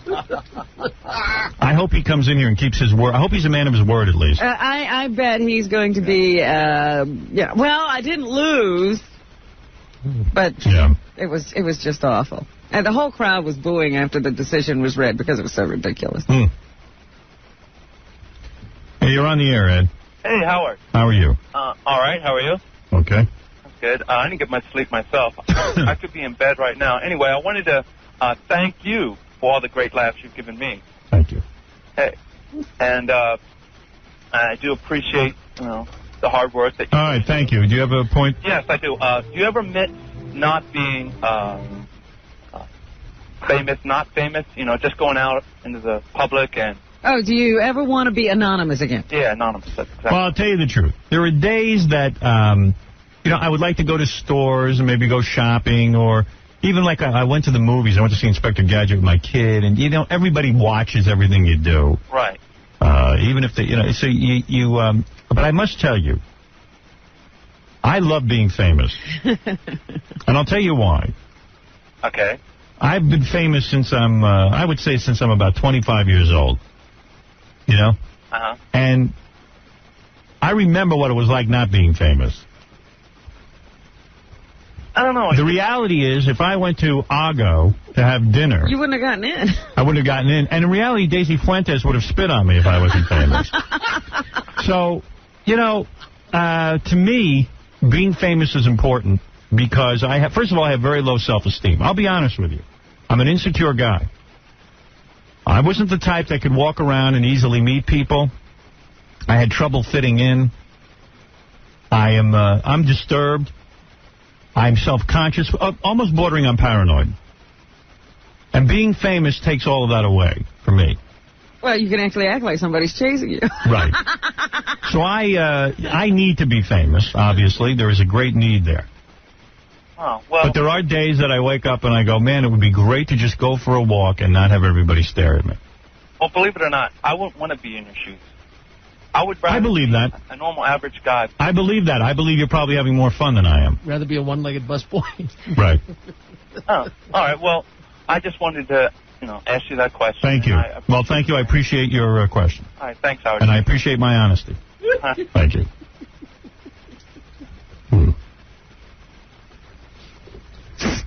Yeah, I have to thank the people at the fight. I got the biggest ovation that they gave that night.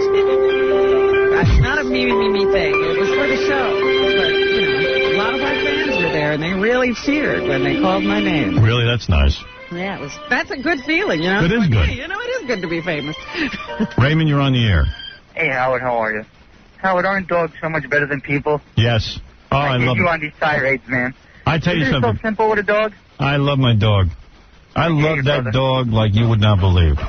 Now, let me ask you. If you sent me a dog to Europe and he can come back and thank you, you wouldn't mind, right? Right. There you go. Thank you. All right, then. Thank you. What? I don't know. I just said thank you. It's very annoying. Okay, let's take a break. We have so much show for you today. Jolie Fisher is stopping by. Oh. Yeah, I know. Don't ask. Yeah, baby. I met her. She has a very interesting history. Yeah, I met Jolie Fisher, and I'll tell you why she's on the show. Believe me, she's good to look at. Howard, she's going to play 2 truths and a lie. Right. We're going to play with her, I should say. Good. Oh, she gave us 2 truths and a lie? That's right. Oh, good. Cool. All right. And we'll explain who she is. She used to be on the Ellen Show. And isn't she on some other show now or something? What? Isn't she on some other show now? She's in Inspector Gadget. But, oh, she is? Yeah. Okay. But I'll explain everything. And also, just, we have tons of celebrity interviews today. Yeah, why? From Gary Garver and Stuttering John. We were over at the Magic Johnson Celebrity Golf Tournament. Oh. We have interviews with Magic himself. Wow. We were over at all different kinds of events. Wait till you see all the celebrities we had to interview. And then there's other things. And I see a lot of people on the phone. I'll get to you in a second. I just have to take a break because everybody here is very greedy. Before you go, let me just give a shout-out to the people at the Taj Mahal, the Trump Taj Mahal, down in Atlantic City. Very sweet. Had some nice treatment over there? Very sweet to me this weekend. And a special hello to Christine Steelman. She was a great hostess. Would you get that written down? No!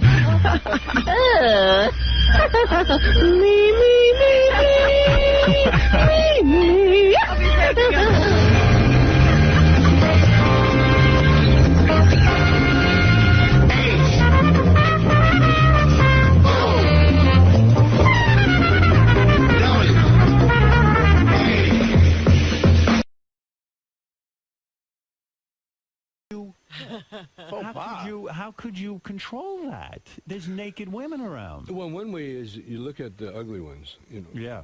That helps. Or guys, you know, look at guys, and that helps too. There's a lot of ugly, fat nudists, and you're always amazed, right? I mean, like, why would you be nude with that kind of physique? That's why, because they like to expose themselves. Did it turn you on that other men were looking at your beautiful wife? Did that turn you on? I have to ignore that part. You do? I'm more concerned looking at what's out there. But when she gets naked, aren't you a little protective? You're like, hey, I don't want anyone looking at my wife. No. You don't care. I mean, you're cool. You're a hippie. You really are a hippie, aren't you? Yeah. You're like, hey, come on, we'll all be naked. Yeah. And you must have a big schlong if you're willing to get naked in front of people. If you were small, you probably used to have. Not it lately. shrunk? What happened? I've never heard of those. No, you get older. Yeah? You get older. It's lack of use. Going back before the Cheech and Chong days when you were a musician, you hung out with many famous people. Diana Ross, Jimi Hendrix. And it was like you were the Zelig of show business. You hung out with everybody. Yeah, I did. And you say Jimi Hendrix had groupies, but they were very underage. Oh, yeah, he had crazies. They're not groupies, they were crazies. Crazy. So it wasn't his fault they were hanging around. They just found him. Oh, yeah. I mean, he attracted everybody. Yeah. How old were the girls he was banging? Oh, who knows? But they were young. I really don't know. He was more of a junkie when I knew him. You know? Right, he was more into nodding out than he was in. You never messed with that stuff. You never got into heroin. No coke. I've seen too many casualties. You know? Right. Jackson 5 you hung around with? Yeah, we discovered him. You discovered that? Everybody now has discovered the Jackson 5. No, we did. Diana, We really did. No, Diana. Gladys Knight. No, Diana Ross discovered us. Right. Is that true? The Supremes came down to the club we were playing at, and she saw us, and she called Barry, who she was doing a thing with. Right, yeah. And Barry flew to Vancouver and signed us on the spot. And then forgot about us. Then we had to pack up and make our way to Detroit. But then we got on the road after I did the song "Does Your Mama Know About Me?" We're on the road, promoting it, and we played in Chicago at the Regal Theater, is it there?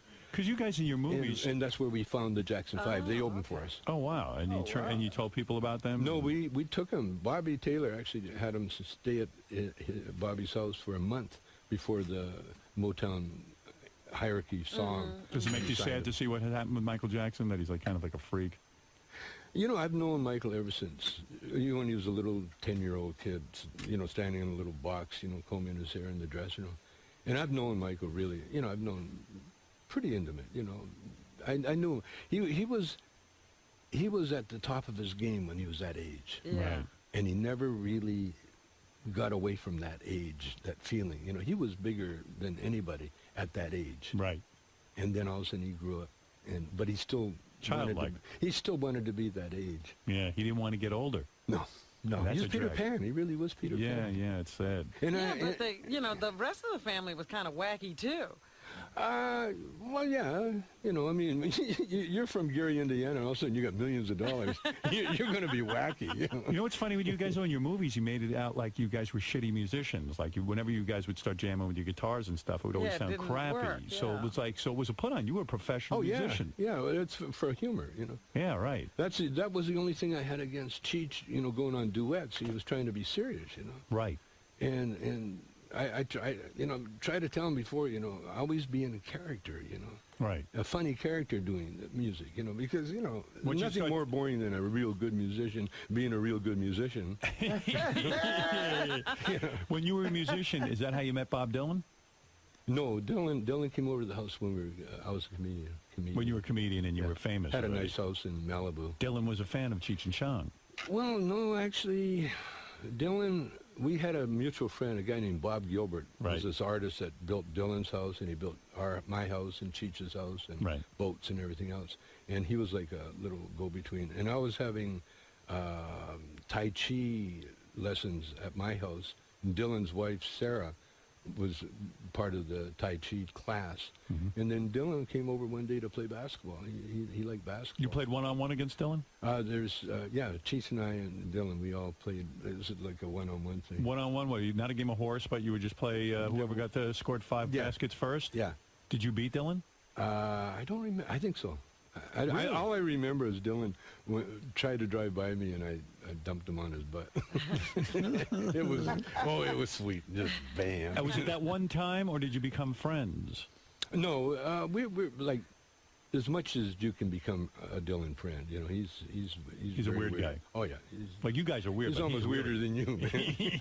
Almost. No one's But weirder is than me. everybody like you've met all the Hollywood greats, all the big rock stars? Is everybody weird? Yeah. Oh. Okay. Yeah. Who isn't weird? Basically, yeah. So you beat Bob Dylan in basketball, probably? Oh, just one time. One time, and that was it. And then we went into my steam bath, my sauna, and we hung out there for a while. With Dylan, naked? With Dylan, yeah. You were naked with Dylan? Yeah. And he didn't try any funny business, did he? He didn't reach over and... We're not telling that. Was it weird to meet a guy one time and then say, hey, let's get naked and get in the steam room? It was very weird. It was Bob Dylan. It was very weird. Yeah. Because he seemed really young. Yeah. And you said to him, hey, man, let's get in my steam room. Was it you, Cheech, and Dylan? And Bob, yeah. Naked? Yep. That's weird, man. Yeah. You were naked. That's sweating. Three of you. It's sweating. It's a whole different thing. It's kind of creepy, you know? Was Michael Jackson in there, too? That would be creepy. No, Michael would be busy if he was around me. Who was the greatest comedian that ever lived? The greatest comedian? The greatest. Who was the biggest influence? Seen, let's say. Red Fox. Red Fox was your biggest influence. Red Fox was the greatest. I've seen Red Fox a couple of times. I seen him do 2 hours. Wow. One time, and he got the crowd up. He was funny. And then he got so terrible. He got so down. bad. He took him down that they were leaving. And he went to the door and opened the door for him. What was the problem? And they ran out. Do you think he didn't know when he was funny? Or? He knew. He had that control. He could do anything he wanted with an audience. Well, why would he want to make them hate him? Because that's part of the game, Get bored. Get him to love you, and then get him to hate you, and then get him to love you again. Really? It was so easy for him. He played games like that. Steve Martin. Yeah. Steve Martin's in that caliber. Yeah. Steve Martin could take any audience and do anything he wants with them. Wow. I mean, they say in the early. I read his book, Steve Martin, and in the early days, he describes his learning his craft. It was like science to him. Yeah. Fucking with the audience and seeing what the hell he could get out of it. Well, he had the best teacher, an empty room. Right. No one coming in, and you had to do your comedy. Yeah, it's almost impossible to learn how to do that in front of a huge crowd. No, you can't. And Lenny Bruce was one of your influences too, yeah, right? Big, I would time. think. Big time. Yeah. But Lenny wasn't of the same caliber as Steve Martin or Red Fox. No. Wow. I mean, what I'm talking about is, most comedians can make you laugh for a while, Right. But to take an audience up and then bring them down, and like I've only seen Steve Martin and Red Fox are the only ones that did it. What about Richard Pryor?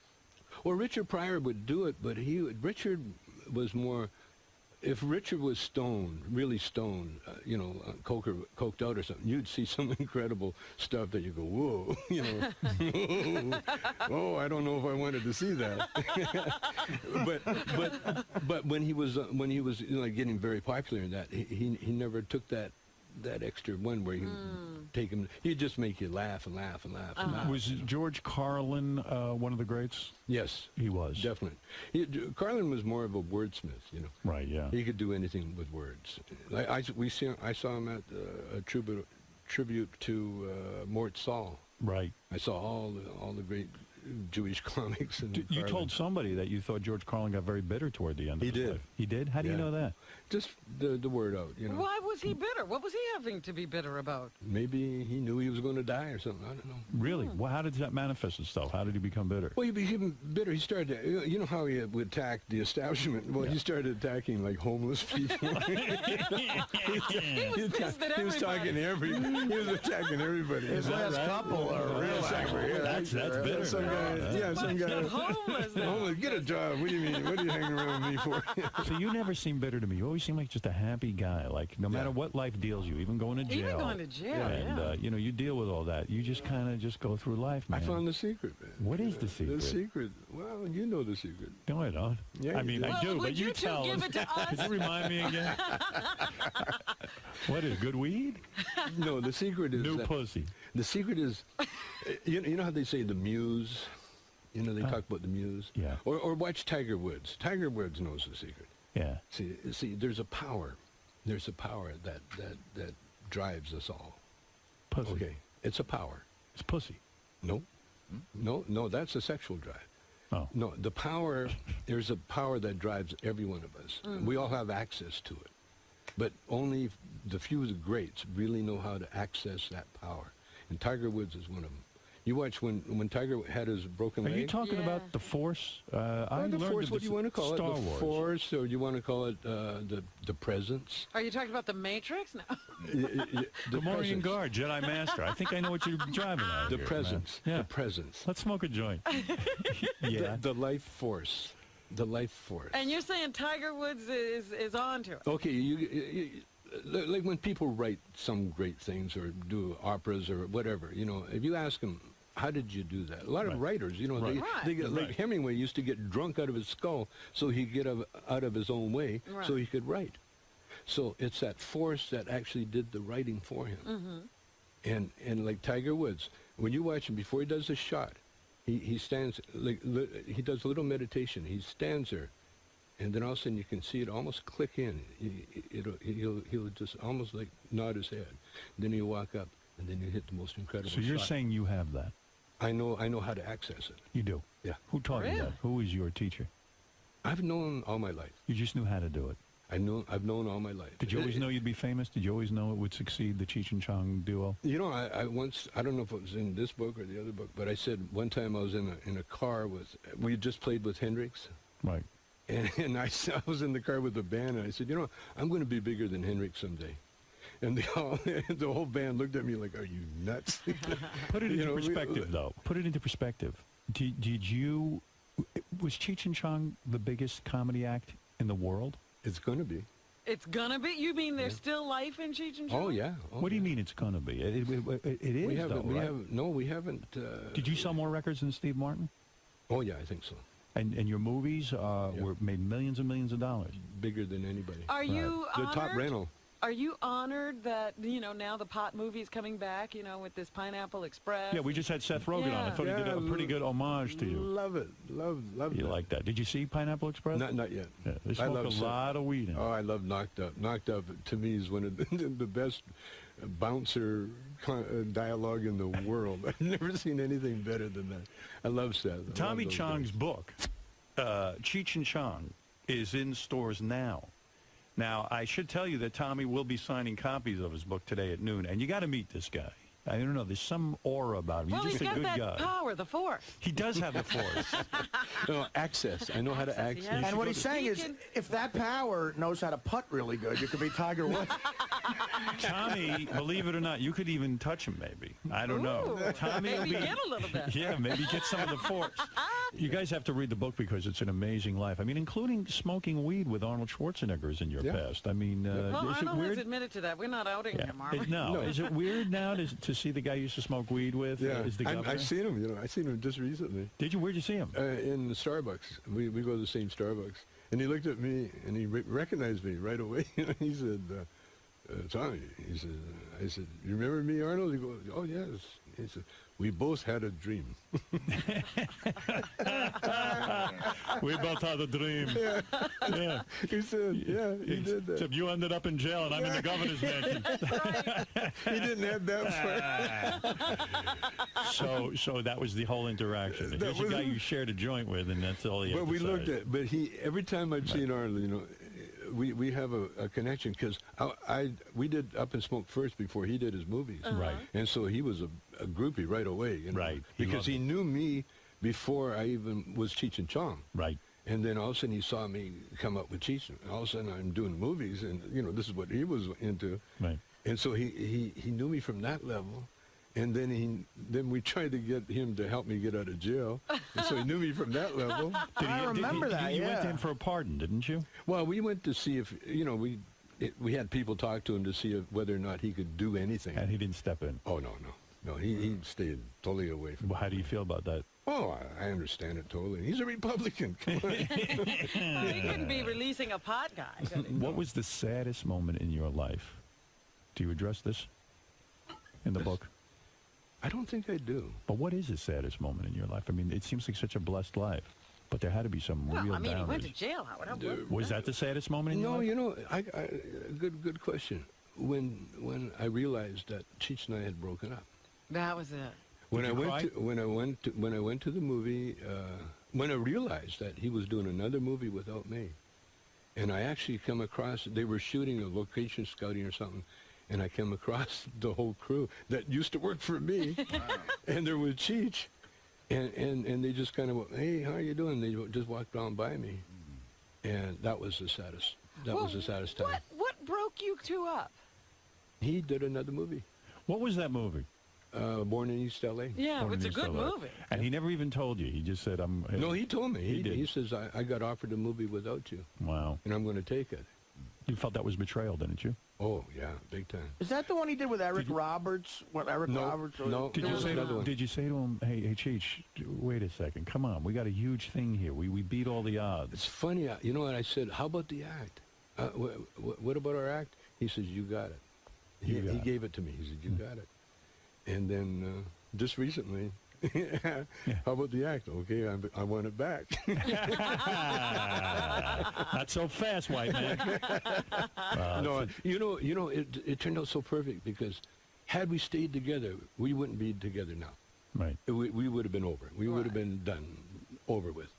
But the fact we broke up at the height of our movie career and everything enables us to get back together now. Yeah, it's like that's painful. Business. You're absolutely right. This guy was your bro. This was your number one guy. He slept on your couch. It was my career. Yeah. I was a movie director, directed like 6 successful movies. All of a sudden, without Cheech, I don't have a career. Right. I had no movie career, so I had to go back on stage. Here's what I predict is going to happen. You and Cheech, of course, are now getting back together. Mm-hmm. You will get huge again, and he will dump you again. He's just waiting for the chance. He's pulling on you what Red Fox did to the audience. He gets you up, and then he fucking takes you down. Man. Don Johnson's going to call him back to do another Nash Bridges. Look, man, the book is called Cheech and Chong. It's the story of Cheech and Chong, and Tommy tells it so well, and you got to go meet this guy. You talk about a great energy. Every time I see Tommy, I go, boy, I love that guy. Yeah. Real quick, Richard Christie, who works for us, goes, he's never once asked me, all the years he's worked for us, he says to me, I just want to meet my hero, Chong. Oh, he calls go him ahead. Chong. Chong, he calls. First of all, the guy's name is Tommy Chong, not Chong. Mr. Chong. Mr. Chong. He has shorter hair than a lot of your fans. Yeah, what do you want to say? I just want to say that you, Mr. Chong, are quite possibly my biggest comedy influence ever. You said that about Howard, though. Well, Howard too, but and by the way, my earliest influence. Be nice to this guy. He's a slow adult. So, all right. Go ahead, yes. Go ahead, yes. I mean, I've watched your movies like millions of times and grew up with you. I saw your first Cheech and Chong's next movie is a masterpiece. I saw it when I was 8 years old, and I've been hooked ever since. And I read your book. Your new book is brilliant, and I just want to say I'm a huge fan. Thank you. You don't even smoke weed, though, do you? No, I don't. I haven't since 1992. But you know what, Tommy? This guy, he works for me now, but he was considered one of the top heavy metal drummers in the world. Another musician, yeah. Another musician. For who? A band called Death and Iced Earth. They were heavy metal bands. Yeah. That's right. Yeah, he's not as big a loser as he looks. That's what I'm trying to establish so that you won't treat him how Jack Nicholson treated you. Richard always told me that his favorite. You always told me your favorite Cheech and Chong movie was Born in East L.A. That's what people tell me all the time. Well, you are a great guy. You know that. I don't have to tell you. You have found your inner Chi or whatever it is you want to call it, and his inner Cheech. His inner Cheech. You found him all right. Can I ask Tommy real quick? Oh, you have a question? You have a question? Do you plan on making another Cheech and Chong movie? Yeah, you're kidding. Oh, you are? Yeah. Oh, that's awesome. What do you mean, yeah? Is it going to happen? Oh, yeah. You wrote the script?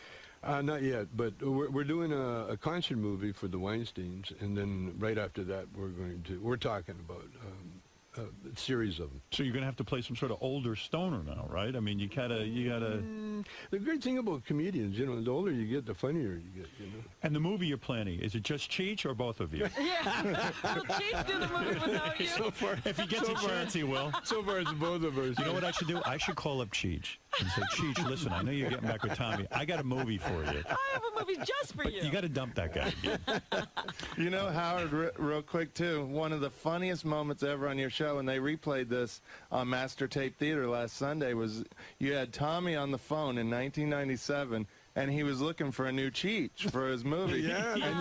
And you had Crackhead Bob audition as the new Cheech. Yeah, he didn't get the part. That would have been brilliant. My favorite memory of Cheech and Chong, and this will always be so great, was when I had that dopey Channel 9 show. The Christmas show.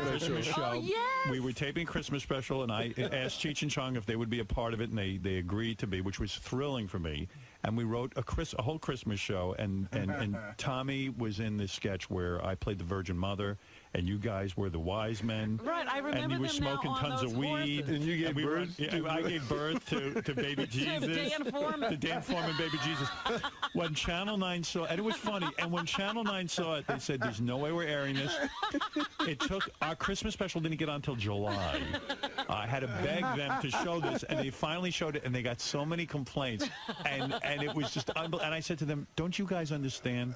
I'm not really the Virgin Mother, and it's no longer Christmas, so it doesn't matter. Not Jesus. Yeah, and Dan's not Jesus. And they were like, okay, air it. Oh, my God. The executives, wait, you're telling us Dan Foreman is not Jesus? Well, all I know is, but I always thank you for that. And there's a million great memories in the book. Go read the book. I'm not kidding you. And go see Tommy Chong. And go to CheechandChong.com to get all the tour dates and everything for their reunion, which we will go to, right? Richard, we're all going. Absolutely. We should all go. Yeah, well, I'm going without Richard. Oh. No, I will go with you. At Radio City, that would be great. Tommy, great so seeing cool. you. Thanks, man. Tommy, how'd it go, man? Oh, as usual, incredible. You've been coming on the show for years. What is it about Howard's show that you like doing? Well, Howard, it's Howard. There's no one else like him.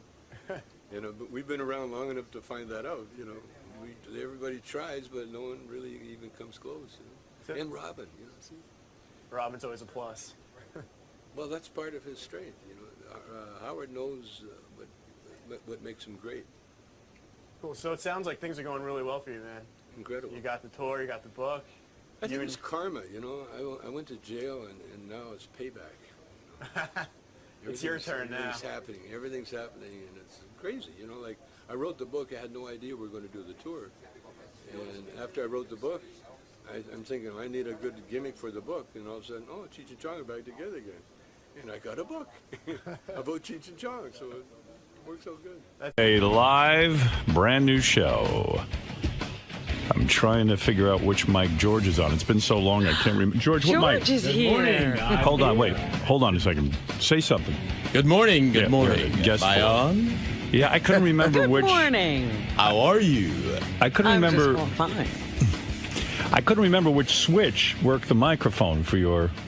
And which switch am I?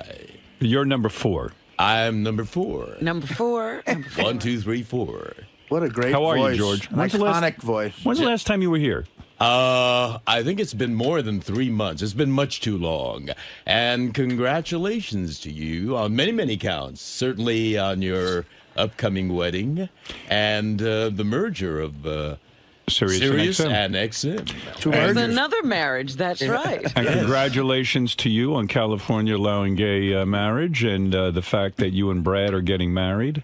I already sent you. Did you get our gift yet? No, not yet. Yeah, okay. We've been out of town an awful lot. Oh, all right. But yeah, I'm a happy guy to be hitched to the guy I love with loving family and friends surrounding us. How much happier can one get? It almost became like like the biggest thing in your career, even bigger than Star Trek or Heroes. I'm telling you, the way the press covered it, we weren't quite prepared for that. We were just swarmed by that massive media coverage. Well, there's you, there's Ellen DeGeneres. Yes. And last weekend. Yeah, I mean, that's it. Here gay marriage went through, but they needed to put a famous face on it. And you guys were right there. You became the spokesperson. Well, we're doing what we wanted to do, and our Supreme Court finally gave us. Well, they said, you guys have been living in sin for 21 years, so it's about time you made it legit. That's right. Might as well make you legal. Are you nervous? When is the wedding? It's the 14th of September. Okay. Next month. Did you get a marriage license yet? That's when we got that massive media coverage. I see. So we do have the license now. Now, when you get a marriage license, because I've been looking into this, you've got to. Oh, you haven't gotten yours yet? No. Oh, you haven't? No. Oh, even though it's been reported everywhere that I'm married. That's right. I don't know how the fuck that happened. I mean, there must be 5,000 reports I can play you about that I got married this weekend. And I wish everyone would calm down. Who cares if I'm married or not? I'm telling you this. I never saw such interest in a non-thing. Too many media outlets. Yeah. And they That's love what to it get is. it wrong. Yeah. I mean, they had us already married, too. All we that did right? was get the license. Yeah, so you got the license. Did you have, like, you have to have a birth certificate? Oh, you do? Yeah. A driver's license? We didn't have to have our birth certificate, only our driver's license. That's it? And $70. You have to have a birth certificate? Oh, yeah, you have to have, there's 4 or 5 things you have to have from each column, and you have to match one of the columns. Really? Yeah, Not in California. You have to have a birth certificate, a driver's license. I've got to have my divorce papers. You're Well, I want you to prove that. Yeah. You have to prove you're divorced. It's a whole fucking deal. I thought of a couple loopholes though for George. You could, I think, they just specified gays getting married, not 2 men. I think you could have said. No, they said marriage equality. But Every I person think you has- could have years ago gotten married and just said you guys weren't gay. You just were 2 guys who wanted to get married. No, you couldn't. What are you talking about? Yeah, you just say, look, we're not gay guys. We just want to get married. So when my question was, when you went down to the, City Hall, the city or wherever hall, you go. did you have any like thoughts like, wow, this could fuck everything up, this could mess it all up? Did you have any kind of trepidation? We were a little nervous, not because of that, but because it was, something that we hadn't expected to happen, and we were really excited about it. But How did people know you were going down to City Hall? Well, the press, I mean, this was the first day that marriage equality was going to start happening. So the press was there en masse. And when we showed up, we were just, swarmed by them. We couldn't move. And then they asked, the mayor of West Hollywood was making a speech, and they asked me to make some comment at the same time, too. And so I said, may sweet equality live long and prosper. This is a big career move for you in a way. I mean, I never saw so much publicity. You're on fire. Do you think he's getting married just for his career? I think it's for Brad's career. I don't think so. Yeah, Brad's become a name now. I know. Mary Ann from Brooklyn, you're on the air. Good morning. I was going to congratulate you. I wanted to be the first caller, but I can't believe I was sucking into that. It was all over the post, the computer. People were calling me wherever I went. People said, I said, yeah, I guess. Barefoot on the beach. I knew it couldn't be at all. No. We first. Tell me, I would tell you when I'm getting married. I told you, we're having a family thing and a thing for our friends. So why did the Post print that? Why? Everything they print about me is wrong. I mean, in fact, I spoke with Lisa G through a third party, and because I said, well, it's according to Lisa G, and Lisa G said, look, I never reported that. I reported that Beth was going to wear a sundress or something with your family. Right, and barefoot on the beach. Something like that, and that's not even true. I don't even know what that is. So here's every media outlet reported it, and it's completely false. Could I give you my take, Howard? Is it going to be around like the Labor Day weekend when you have vacation? You know what? I don't even want to talk about it anymore. I'm sick of it. I'm actually starting to get, what do you call that, cold feet. Not because I have any doubts about Beth. I just don't like all of this hoopla. It's too much, Howard. It's too much for me. I'm not George Takei. I can't handle it. He can't take it. I can't take it. You better talk him down. It's for you and your family to be proud. I should have just taken her off somewhere and married her. That's what I wanted to do. I love you so much, Howard. I saw your Thank tattoo on your ring. It's hot, sexy thing, Howard. If it wasn't Beth, I wish it could have been me. No, you don't. Even Trust you me. laugh at that. I love you. You don't want me Howard. mounting you. Trust me, Marianne. I love you, All right, thank Howard. you very much. Congratulations. You have no anyway. idea what it's like when I mount a woman. Are you getting helicopters flying over your place? No, nothing like that. Oh, good. Yeah, it's enough already with this marriage stuff. I know, the press- I'm like the bride-to-be here. Poor Brad. I saw him on the newscast when you guys were getting the marriage license. He looked like a deer in the headlights. He does not like being on camera. He looked like he was frozen. He gets very nervous very easily. Yeah. And the cameras and the photographers and the crowd really shook him up. Was it a romantic night, the night that you went and got the marriage license? I mean, here you'd been on TV. The two of you had been interviewed. Was there sex involved the night that you got your marriage license? The night before was wonderful. It was, because he was excited and you were excited. Exactly. But the night of the night after we got the license. So you guys were so worked up. He was completely frozen. You guys were so worked up, Really? you blew each other, and then went down to City Hall. Wow. That's right. Right. We were, That's right. We were energetic. We were just full of vitality. Oh, wonderful. Let's go down and get the license. Oh. It was a happy occasion. Why not celebrate? Getting the license. Now, in a situation like that, do you switch off positions? I mean, Of course. like who gets it? Or You don't have to be gross. Come on. That's very we're all personal. You've heard of the you numbers. brought it up. 69. Well, you two blew each other and went down. I'm sorry. I'm You know sorry to what? get gross. Listen, George is not only in a gay marriage, he's in the gayest marriage. Well, That's I'm right. just curious. So you made love to Brad the night before you got your marriage license, and was it on a night you typically don't make love? Because I know you have set nights. That's well, Sunday. Right. Sunday's actually it's the morning. Sunday morning is the always. Always. No matter what. When you should be in church, you're fucking a guy. Well, I am in church. Sunday morning always, right? Sunday morning always. Right. And then this was not a Sunday, was it? No, it was I think it was a Monday. Monday. So Monday. right. So Sunday you had your normal sex. Right. And then Sunday night we did. And Sunday night you did because of Monday. Oh, so it was a double header. And Monday night, nothing happened. We were really we're exhausted. Well, I could have gone. So you wanted to go Monday night is when you watch football. So why would you?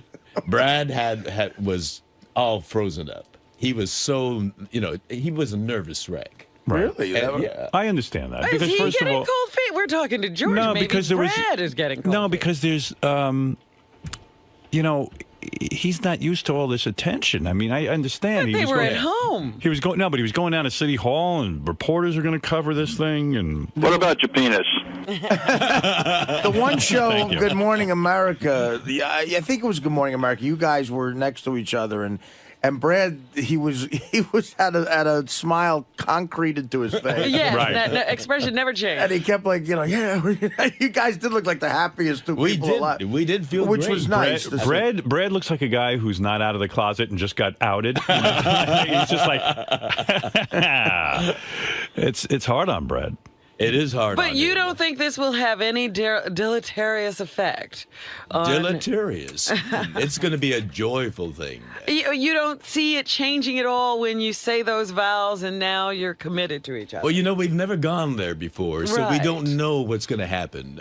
But I know, for me, it's going to be wonderful. Because we're going to have our family and friends. How many people are you inviting to the wedding? Well, we're getting married in the Democracy Forum of the Japanese American National Museum, and the capacity is 200.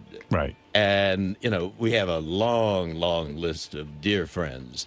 So we feel terrible that we couldn't invite them all. You guys are invited. But Yes, I thank you. know that, you have a show on Monday. We sent our regrets, but we I did know. send a gift. Oh, bless your heart. We thank you so much. That's very thoughtful. We haven't seen it yet, but we appreciate it very much. It's very kind of you. And I Artie, made a donation. Yes, I know. You were so generous. Thank you. And that's very important what Artie did. Because What did he do? He gave a very generous donation to the Human Rights Campaign. Well, that's what it said. In the card, it said you could either send money or, in lieu of a gift, actually, which was very nice. It said you could donate to the Human Rights Campaign, and that's what I did. But Artie was on heroin at the time. I didn't mean to write that check. No, this was before heroin. Well, that was why the sum was so generous. By the way, George. Oh, is that why? No, I'm always generous, George. And the reason for that is, there's a ballot measure coming up in November in California. People who want to nullify the Supreme Court's ruling and take away our marriage. Oh, no. And Artie is You helping mean as us soon fight as you that. get married, you could be nullified? Well, we're gonna fight it tooth and nail. Did you believe people are wasting their time trying to... Arnold Schwarzenegger, good for him, is on our side this time. Finally, is he got on the right opposed to side. it. Well, remember on this show, you yelled at him and you told him did. off. And it obviously got through his head. I'm sorry I brought that name up. King of all blacks, you're on the air in Ingleside, New Jersey. Yes, Howard, I love you, man, but you're very complicated and confusing. I don't understand why if you have beautiful kids, I don't want to sound like a broken record, you have beautiful kids, why would you deny her of having kids? I don't understand. Well, I'm not denying her of anything because she's telling me she doesn't want kids. But she doesn't, trust me, I mean, she doesn't mean I said to her, I don't want to deny you anything, so if you want kids, I'm not the guy for you. I can't raise more children. Even my mother said to me, I understand totally. Yeah, but everybody understands but her. No, you're not hearing me. Why are you talking for Beth? Did she call you this morning? You're saying, Beth, you're making this like it's an argument or a hassle. She said to me, I don't want children. I never have. When I was a little girl, I never dreamt about having kids, and it's not my thing. Listen, my niece is married. She doesn't want kids. Robin's been in a relationship. She could have had kids. She doesn't want kids. There are people out there who don't want kids. My friends Will and Carrie are married. They don't want children. I could point out a lot of people who don't have children, King. And then a lot of people go, then why get married? And I go, well, as long as there's sex involved. That's still your decision. Right. It's nobody's business but yours. Okay. So you don't care about the resentment that her family's going to give you secretly. Well, I don't care about her family resenting me. I just care about her. It's still Beth's decision. They can't resent him. But do you honestly, can you have Beth come in and take a lie detector test? Yes, I would do that.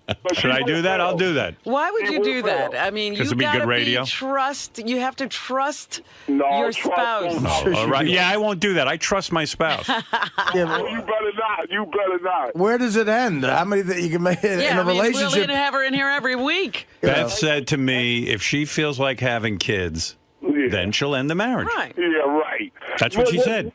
Yeah, right. Well, that's easier said. What do you mean, all right? Don't let love blind you. Listen, what she's saying is because I know how you might be. I perceive you as being kind of like subtly controlling a little bit, and like in the sense that she's gonna say what she thinks you want to hear. Right. Well, maybe so. But let me tell him something. There are people who change their minds. That's one thing that can happen. She right now does not want to have children, and this is a fine relationship for her to be in. But there are also people who say, you know what, I want to be with this person so much, then I'll give up that dream because I want to be with them. Well, she's the first one. She told me last night she loves being with me. Right. As I was sitting there goofing on the Olympics. Well, obviously she loves being with you, and you love being with her, but she's still saying something that she thinks you want to hear. No, that's not necessarily the case. This is so silly. Just stop it. You think he doesn't even know her. Why are we listening to him? Let's say Beth and I broke up. You think Jillian Barbary would leave her husband for me? I think she would. Listen to the way she's carrying on. I think if I called her and said, look. I think the Grant is only safe as long as you're hooked up. Yeah. Yeah, I really believe that. She told me she would have sex with me. She'd get rid of that tattoo in a minute. She came right up to me. She said, I'll have sex with you right now. I think we do more for promoting her show, quite frankly. Maybe. We don't talk about her every day. Right. She lures us in. Johnny Frado. Hey, Johnny. Hey, what's up, Howard? How you doing, bro? I'm calling you to tell you I hate to agree with King of All Blacks, but I'm telling you, you're going to have kids. I'm not. I'm not like you, dude. Johnny, did your wife... listen to me. What? I swear to fucking God, I swear, I did not have any intentions to have kids. Not the second time around. Right. Well, I got one in the oven. Well, why? But how did that happen, Johnny? You know what, Robin? I don't know. I mean, you wear a rubber, you won't have kids. Doesn't he know that if you have sex with a woman, she'll get pregnant? What happened? Your wife started, browbeating you into it? No, this wasn't nothing discussed. You know what happened? I'll tell you what happened. She snuck up on me with sex, with no rubbers, with no nothing. She snuck up on me. Howard. Nah, you knew what you were doing. Absolutely. You wanted a kid. You were barebacking it, and you knew what would happen. Howard, never have I had sex and said, having a kid is the last thing that I think about. I'm a shallow man. Yeah, but Johnny, you let it happen. I did let it happen. Yeah. So that's you. That ain't me. But I'm telling you, but listen to what I'm saying to you. This girl is a rational girl. It's not the girl. Like Robin and I said the last time, it's the brain. It's the body. No, Johnny, this was you making a decision to... Johnny, you made the decision to have the kid. You put it in her and you came. Yeah, but I mean, that ain't me. I honestly didn't. I never once, while that was going on, did I think, oh, our kid's going to result from this. I know that's very retarded, but honestly, I never gave that a thought at the time. But Johnny, just because you never gave it a thought doesn't mean you didn't do it. She didn't trick you. Right, you wanted a kid. Rob, I'm saying, if you trust me, Johnny, if you didn't want a kid, if someone said to you, look, if you put your penis in this woman, your penis is going to fall off, you would wear a rubber every time. No, but I'm saying to you, yeah, but there was you knew what you were doing. In other words, if I put my penis in Beth without a rubber, you're taking a chance. Then I'm going, hey, okay, I want to have a kid. On some level, there's something in the back of my mind saying if that happened, that'd be a good thing. She wants a kid, I'm telling you right now. Well, you don't know this girl. No, because see the thing with the animals, like I told you, a long time ago, we had a dog. There was a dog. Dog was the baby. Everything was fine. Ask her where the dog is now. Dog's in Iowa. The dog got shipped out? Oh, the fucking dog. Oh, talk about and the motherfucker turned on me. Because he thought, she didn't want him no more. The dog was the baby. She bought clothes for the dog. The dog had little feeties and coats and sweaters and all kinds of stuff. And I thought, okay, this is perfect. We just keep dressing this dog up. It'll stay little. There's the play. All of a sudden, down the pike, here comes a baby. Now here comes another one. Wow. You know what I talk about every day? Baby names. No. That's all we talk about. And you hate kids. I do hate kids. That's the fucked up part of this whole deal. I know. You're not even happy with your kids. No, I'm not. No, they've been a big disappointment to you. I raise them bad. That's what the problem is. I raise them. You're not a good father, right? I'm a terrible father. Right. Well, I buy them a lot of shit and everything, but they want to talk to me and stuff like that. Yeah, what's up with that? I know. I'm in therapy. I had to learn how to talk to my kids. Buy him someone to talk to. Listening to all this. I'll tell the little kid, go talk to Johnny. He's closer to your age. You know what I mean? You have a lot more time. Poor Johnny. He likes you. Why, Johnny's in the room now playing. They fight over Guitar Hero. I had to go in there yesterday and tell him, okay, both of you motherfuckers, shut that thing off. Johnny's 29. He's 7. 29 and 7. That's an age spread. I'll tell you, Johnny, I don't know what... And play Guitar Hero. I don't know what you're doing with your life. I'm trying to figure it. I'm trying to save your life right now. Well, you are. I'm telling you. I'm not having kids. Beth, I'm telling you, Beth is. You can see just from pictures of her how she is a very. I'm telling you, it's coming. So then we shouldn't get married. No, but this is Johnny saying this. I know. Johnny's ruining it. Sure. Nail Jillian Barbary when she gets to the wedding, not before the wedding. Not after, before the wedding. Right. All right, listen. You get your revenge in advance. Johnny, I got to move on, but thank you for the call. You know, Howard, listening to this discussion, it makes me so grateful I'm gay. You're not kidding. It eliminates a lot. We can have sex and not have that anguish at all. I have a gay friend who once said to me, he goes, oh, man, he goes, if I was heterosexual, things would be so much less complicated. I go, no, just the opposite. Really? Yeah. There are no accidents in gay sex. No. Anything goes. You'll be fine. No babies involved. It's the way God meant it to be. Well, I don't know about gay. that. Babies would be at our choice. That's right. That's what I'm saying. You can't accidentally do it. No. Will and Jason had a bachelor party over at Rick's Cabaret on Thursday at noon. Yeah. They say Sal goes over there for lunch every day. Like he's like a regular at Rick's Cabaret. That's where he has lunch? Well, they said he's so regular there. Like when he walks in, he's like, he'll walk up to her, go, hi, how'd your engagement party go? Like he knows personal stuff about the girl. Right, Gary? Didn't you tell me like when Sal walks into Rick's Cabaret, they said he's like Norm from Cheers. Everybody knows him, and they said he walked into a waitress and was asking her about her family vacation. Hi, Sal. He's her emotional friend. You go, hi. Gary said, like, he left the bachelor party, Sal was still there. Like, how many hours did Sal clock in? I didn't go to the bachelor party because I had my kids with me. So the bachelor party started a little bit after 12. I needed to call Sal. I called him at 6:20 on his cell phone. Nobody answered. I called him at home at 6:30. His wife answered. She said he was still at the bachelor party. And he called me back at 7:30. He goes, yeah, I just got on the train. So he'd been there for 7.5 hours. And I heard he told his wife the party started at 2, so he could squeak a few more hours out. Let me ask you something. True. Where were the bachelors by 7? They left at 4:30. Well, dude, what do you do there for 7.5 hours at Rick's? It's like anything else. When you're having fun, time just flies. Right. Yeah. You know, you didn't realize what time it was. No, I thought it was like 4 o'clock. I had no clue. Back in the old days, I used to do 7, 8 hours at the strip club. Used Did to you hang really? out. Sure, right. Isn't it wonderful? Yeah. Isn't it wonderful? But yeah, I don't know what I've only been to Rick's about 3 times for lunch, and when I go there, I'm very personable. It's important to be nice to people. And 3 times you know about a girl's family vacation? What do you go in the back room or where? No, I don't do that. You don't go in the back room. Can't afford it. Can't afford the back room? No. Yeah. But it's a good time. Do you have one girl that you're really into over there? No. You're into them all. You don't have a Rick's wife? No. When you're married, any girl is good. Right. Lisa G is here. Lisa G from Howard 100 News. What Lisa. a weekend. Yeah. Lisa, what's going on?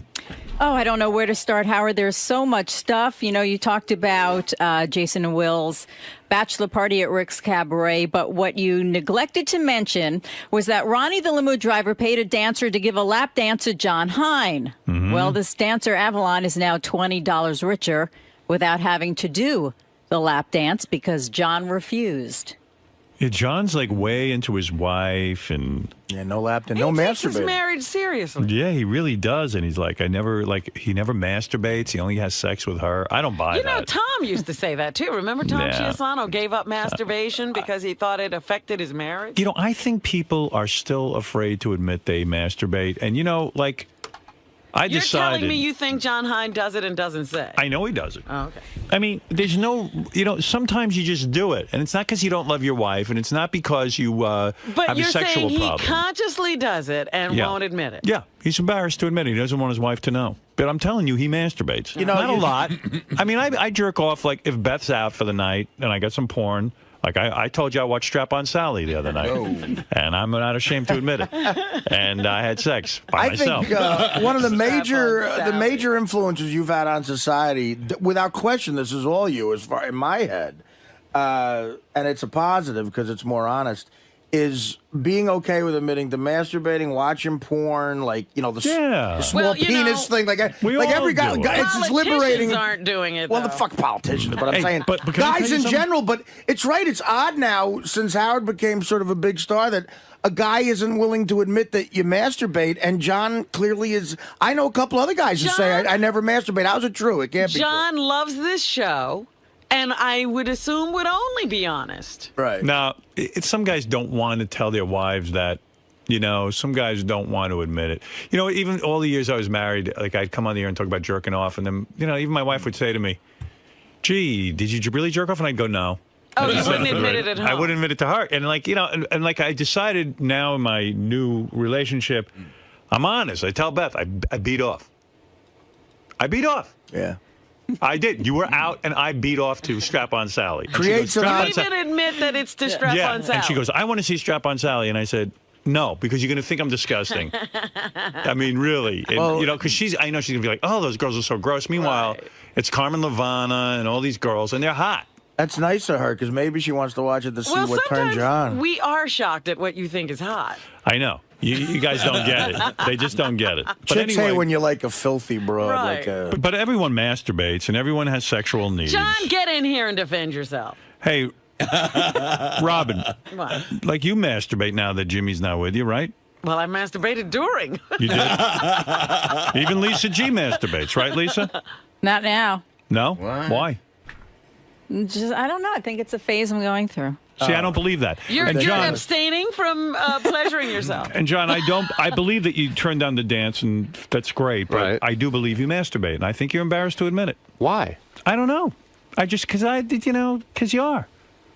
Something you don't want your wife to So know. admit it. Why? You're embarrassed. Because you don't want her to think you don't love her or something. Like it would be like almost like cheating on her. Not at all. You're thinking about other women. Not at all. There's no way you haven't relieved yourself at some point or another. Your wife's on the rag or something, and you just go, you know what? I got to jerk off. I've got no reason to tell you otherwise. Like Artie was saying, especially on this show, right? The last thing you want to do is start lying about stuff like that. I say you've done it. Okay. And I don't care, and I think you're sticking to it now, and very much like a John Edwards kind of thing. Are you saying you never did? No, I have, but not. I can't. What I said was I can't remember the last time that I have. They do say, however, and John suffers from diabetes. Diabetes is supposed to affect a person's sex drive. That is true. So, do you think your sex drive has been sort of quieted? I think so. I think it definitely has had an effect. Because I know with me, I'm constantly hard and constantly, having sex. I mean, I have to. If it's not with Beth, with myself. I mean, I need it. Sometimes he just knocks himself down. Yeah, I mean, I had sex with Beth yesterday morning, and then I was in the afternoon. I said, I want to take a nap. Maybe I should go jerk off.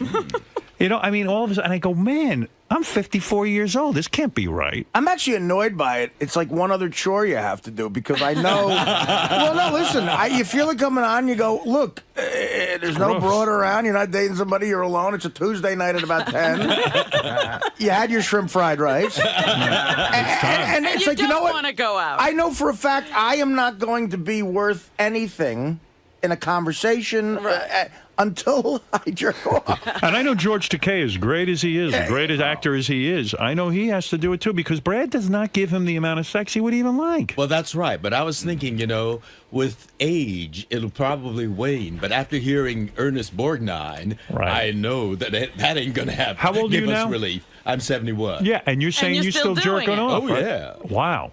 Now, did well, Brad I mean, if get it's just upset? Sunday. What? Sorry, George? If it's only Sunday, Right. There's Monday, Tuesday, Wednesday, and Thursday. How can you marry, honestly, can I say something serious? Yeah. How can you marry Brad if, now I'm just throwing this out there, he gives you sex one time a week. It's not like you guys are in a marriage where you're going to have children or anything like that. Yeah. So if there isn't any sex, what's the point in getting married? There's dignity. Yeah. No, I understand all the gay rights issues. Right. But He's talking about the choice. I'm saying, why are you even with Brad? I love him. You love him, but sex one day a week, I mean, that's just got to be miserable. Well, there's cuddling, too, in between. And Brad is a good, decent, loving, caring guy. And he's a detail-oriented guy. He takes care of. But don't you feel like saying, Brad, don't, What do you mean don't bogart that cock? Yeah. But what do you mean he takes care of you? Emotionally? Well, the first thing in the morning, he brings me a pot of green tea. All And right. he does. You could get a houseboy to do He's that. like a every morning. geisha. Yeah, you could get a houseboy to do that. That's true. But go ahead. It's different. When you hire someone to do it, it's a hired person doing it as a job. I got to admit, I would like if Beth brought me some tea. That would be nice. But she's having sex with you. That's right. So that makes up for a lot of other More things. regularly, yeah. Right. Well, Oh, absolutely. And when you come to a point in life where you get used to a person, there's. But did you ever say to him, "Don't you want me more than one day a week"? Well, we cuddle. Yeah, but you got a big, thick, gay heart on. It happens, and that's when I take a shower. I know, but Right, so you relieve yourself. Yes, I But, do in the shower. it would be a Marry lot your nicer- shower. It'd be a lot nicer if Brad would do that. Yeah, it would be. It would be. But you don't see those are the- anything wrong with your relationship. Why are you bringing this Well, up? wait a second. Have you compromises. ever sat down with Brad? I mean, in a serious way, and said, "Hey, Brad, I love you. I think we're really compatible. I love the pot of tea you bring me in the morning. But I would really, really like it if we had more sex. I'm not saying it's going to drive us apart or anything because I love you, but do you think to please me, we could be together on Wednesday night too?" Since you've introduced it, I will have that discussion with Brad. Why have you never? Wednesday. Why have you Howard never? always has to introduce it. Why have you never? But why do you think you've never done that? Are you afraid to do it? No, I'm not afraid. I just kind of, it's consideration for him. He's not interested in doing it, during the. But what during about the like if you just said to him, "Hey, I really, really want more"? Well, he gets very tense and intensely involved with, he's my manager, and he takes care of the books, and he takes care of the bookings. Oh, so he's fucking you one way or the other. What you should do is you should sit down with him and say, listen, if you were doing this enough, I shouldn't even be able to sit down. Like the fact that I'm able to sit down without writhing in pain means we're not fucking enough. What is your point, though? I don't understand. Well, he's exhausted. Is he really? Business is so exhausting. You know how nervous he There were a lot of years between Star Trek and Heroes. I mean, he couldn't be that exhausted. It's a lot of cruises. Oh, no, there's a lot of Star Trek cruises and Star Trek conventions. Oh, that is tiring. Last week was Las Vegas. Next weekend's going to be Atlanta, Yes. Do you two travel together? I'm hosting a Beam Me Up buffet. Yeah.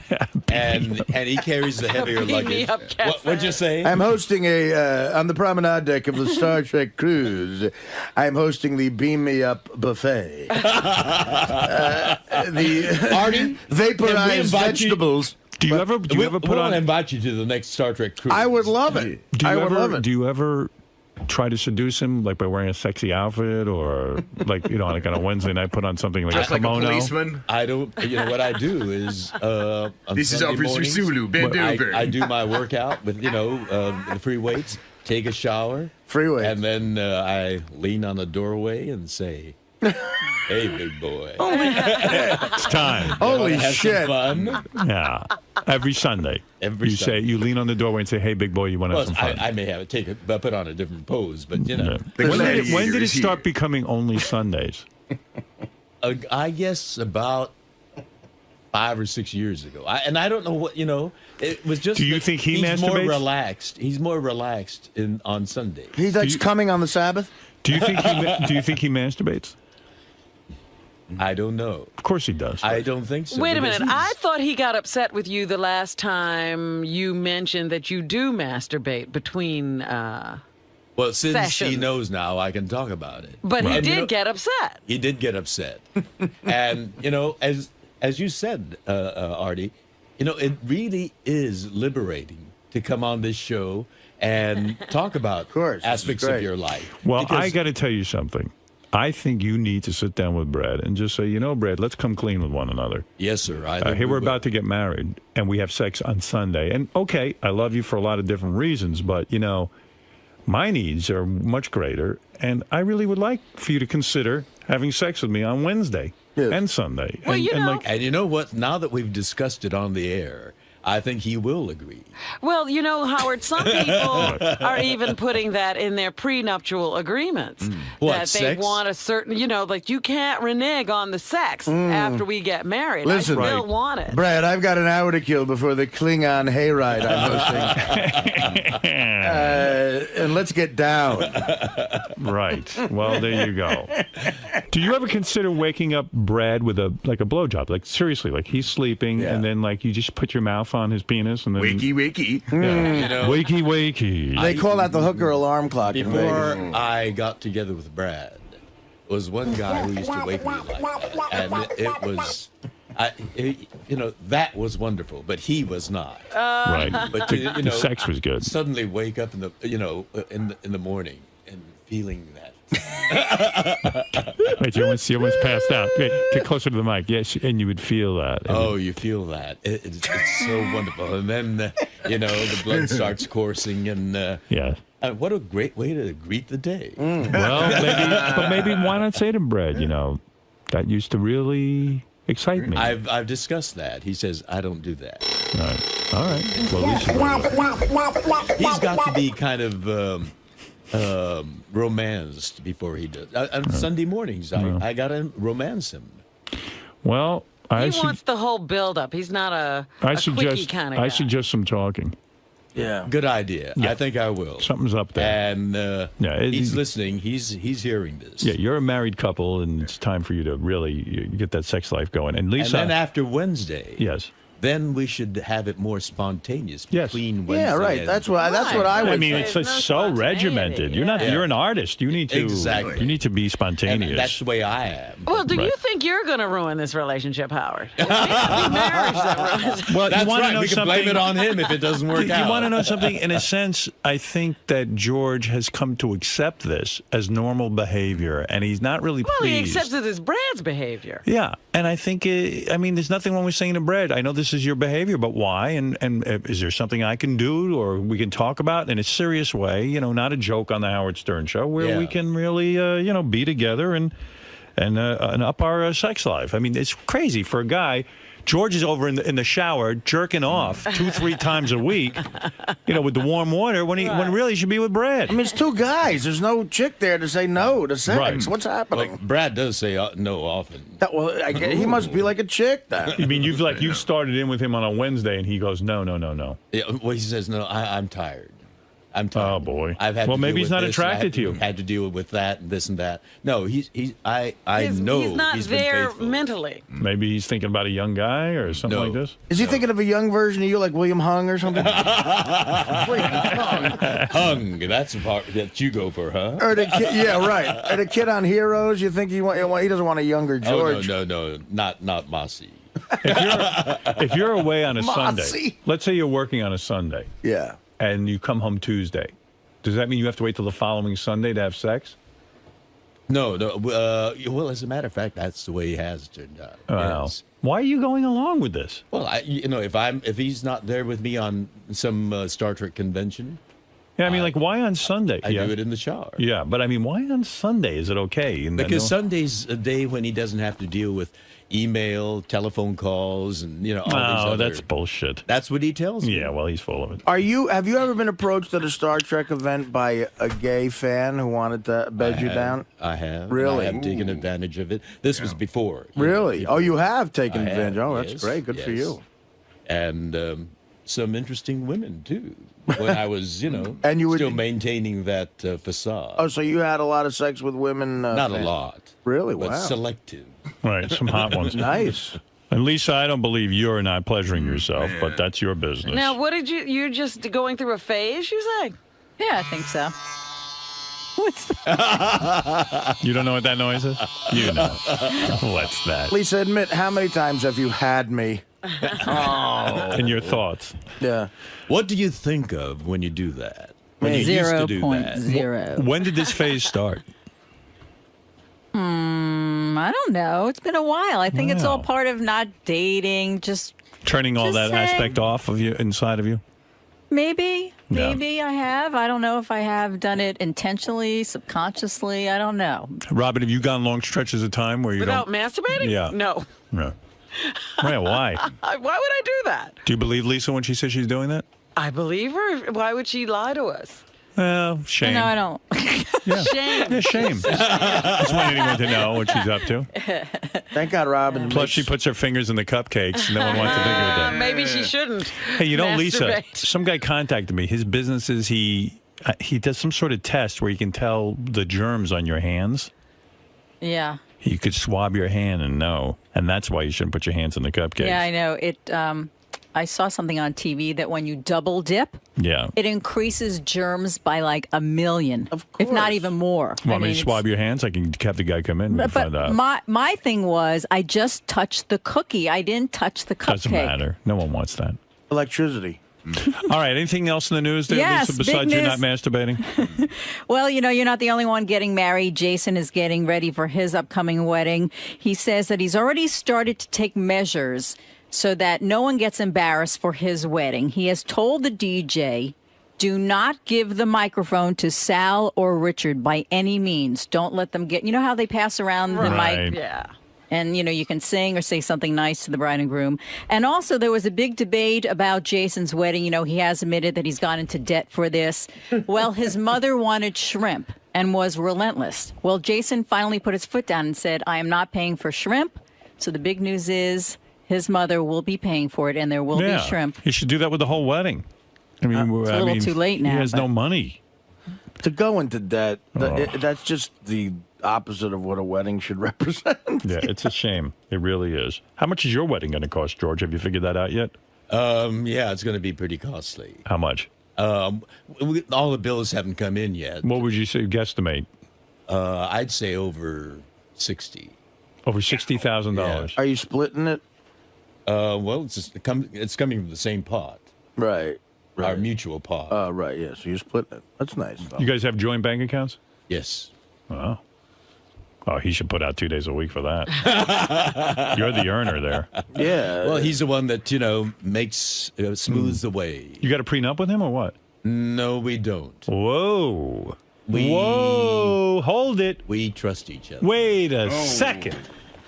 Oh, my. Oh, I don't think Brad will approve of my being on the show getting advice from you. I'm just being sensible here. This is not a bad... I don't know why prenups have to be a bad thing. Why can't people talk about their finances? They should be mandatory, shouldn't they? You can't talk about your sex life and you can't talk about finances with this guy. It's like you're two strangers.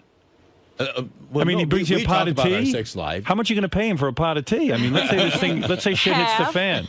Well, he does manage my, affairs with great efficiency and precision. And any good accountant could do that. Well, that's true. And we do have an accountant in addition. Right. So you're telling me if for some reason, legally, if this thing ends, and it could.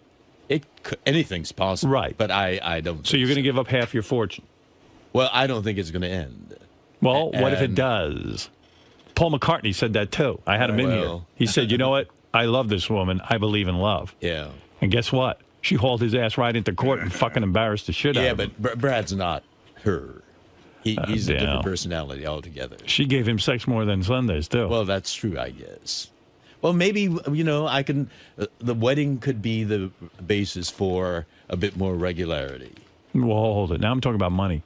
Why can't you sit down with Brad and say, look, I want to know financially where we're going to be at if this thing shit hits the fan. And I'm not comfortable giving you half of my money. Maybe George is comfortable. Is that the California law? Yes. Yeah, it's half. Half of everything you've worked for. Half of every fucking shitty Star Trek fan you had to sit there and fucking blow in order to make money. Every one of those fucking pancake every cruise, every time you were trapped on that boat with all those nudniks. I didn't see Brad at camera blocking every Thursday. Hey, George, could you sign this for me? Young man, I can't hear you through your William Shatner mask. So you think I should have that discussion with him? Oh, yes. What are you comfortable paying? Were you comfortable giving up? So what? How do you? Here's how you do it. I'll be you. Yeah. Brad, I'd like to sit down and talk about something. Yes. Now that we're getting married, this is a legal agreement. I want to work out a prenuptial agreement so that if anything should ever go wrong, not that I think it would, I understand what I'd have to pay you. So do you negotiate some kind of percentage? Well, you would sit down with a lawyer, and he would sit down with his lawyer, and you would say, here's what I'm comfortable. Do you have a problem with this? Our lawyer is our mutual friend. No, you get two separate lawyers. Man, that's a conflict of interest. Something. I see. So we can't get... What would you feel comfortable with if you and Brad split up? Right. He's been your manager for a number of years. He's relied on you for his lifestyle and everything else. So what would you feel comfortable giving him if it didn't work out?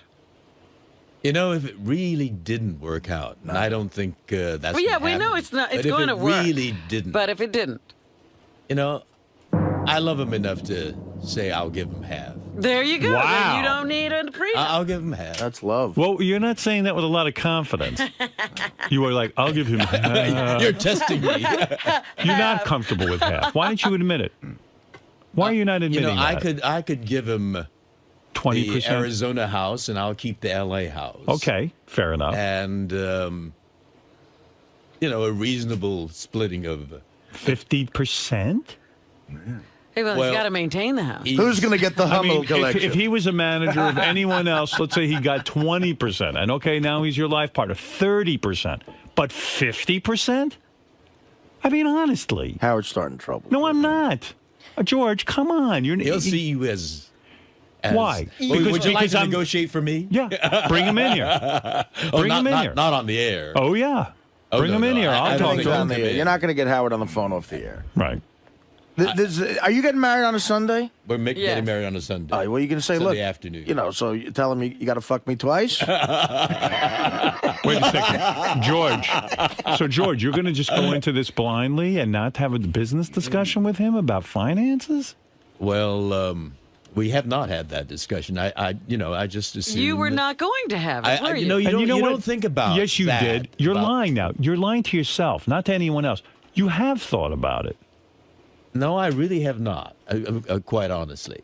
You never sat down and said, oh, my God, if this thing doesn't work, I'm in a contract with this guy that I have to give him 50% of my assets. You know, it's been working out well. We know that. Mutually That's for the the past, last... But gay couples break up just as much as heterosexual And we've couples. seen a number of these marriages already hit the rocks and break apart. Well, but they're, we know some. And You've got to protect yourself. We're different people. They were all different people, too. All right, can I say Well, something? yes. I'm going to give you a worst-case scenario. Yeah. You get sick. And I don't mean the kind of sick like a cold sick. I mean you're sick. There are hospital bills or things like that. Yeah. You're not the George Takei, the vibrant guy. Right. Brad loves you. He's with you, this and that. But I know he will be. Yeah, but you know what? Turns out he starts fucking around with some other dude.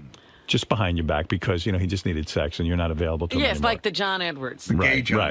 And all of a sudden you find this out, you become incensed and say, I don't need this fucking aggravation. You and Brad break up. Now, on top of it, not only is he humiliated It's hard for me to visualize that Okay, scenario. but let's say it happens, and people are human, it can happen.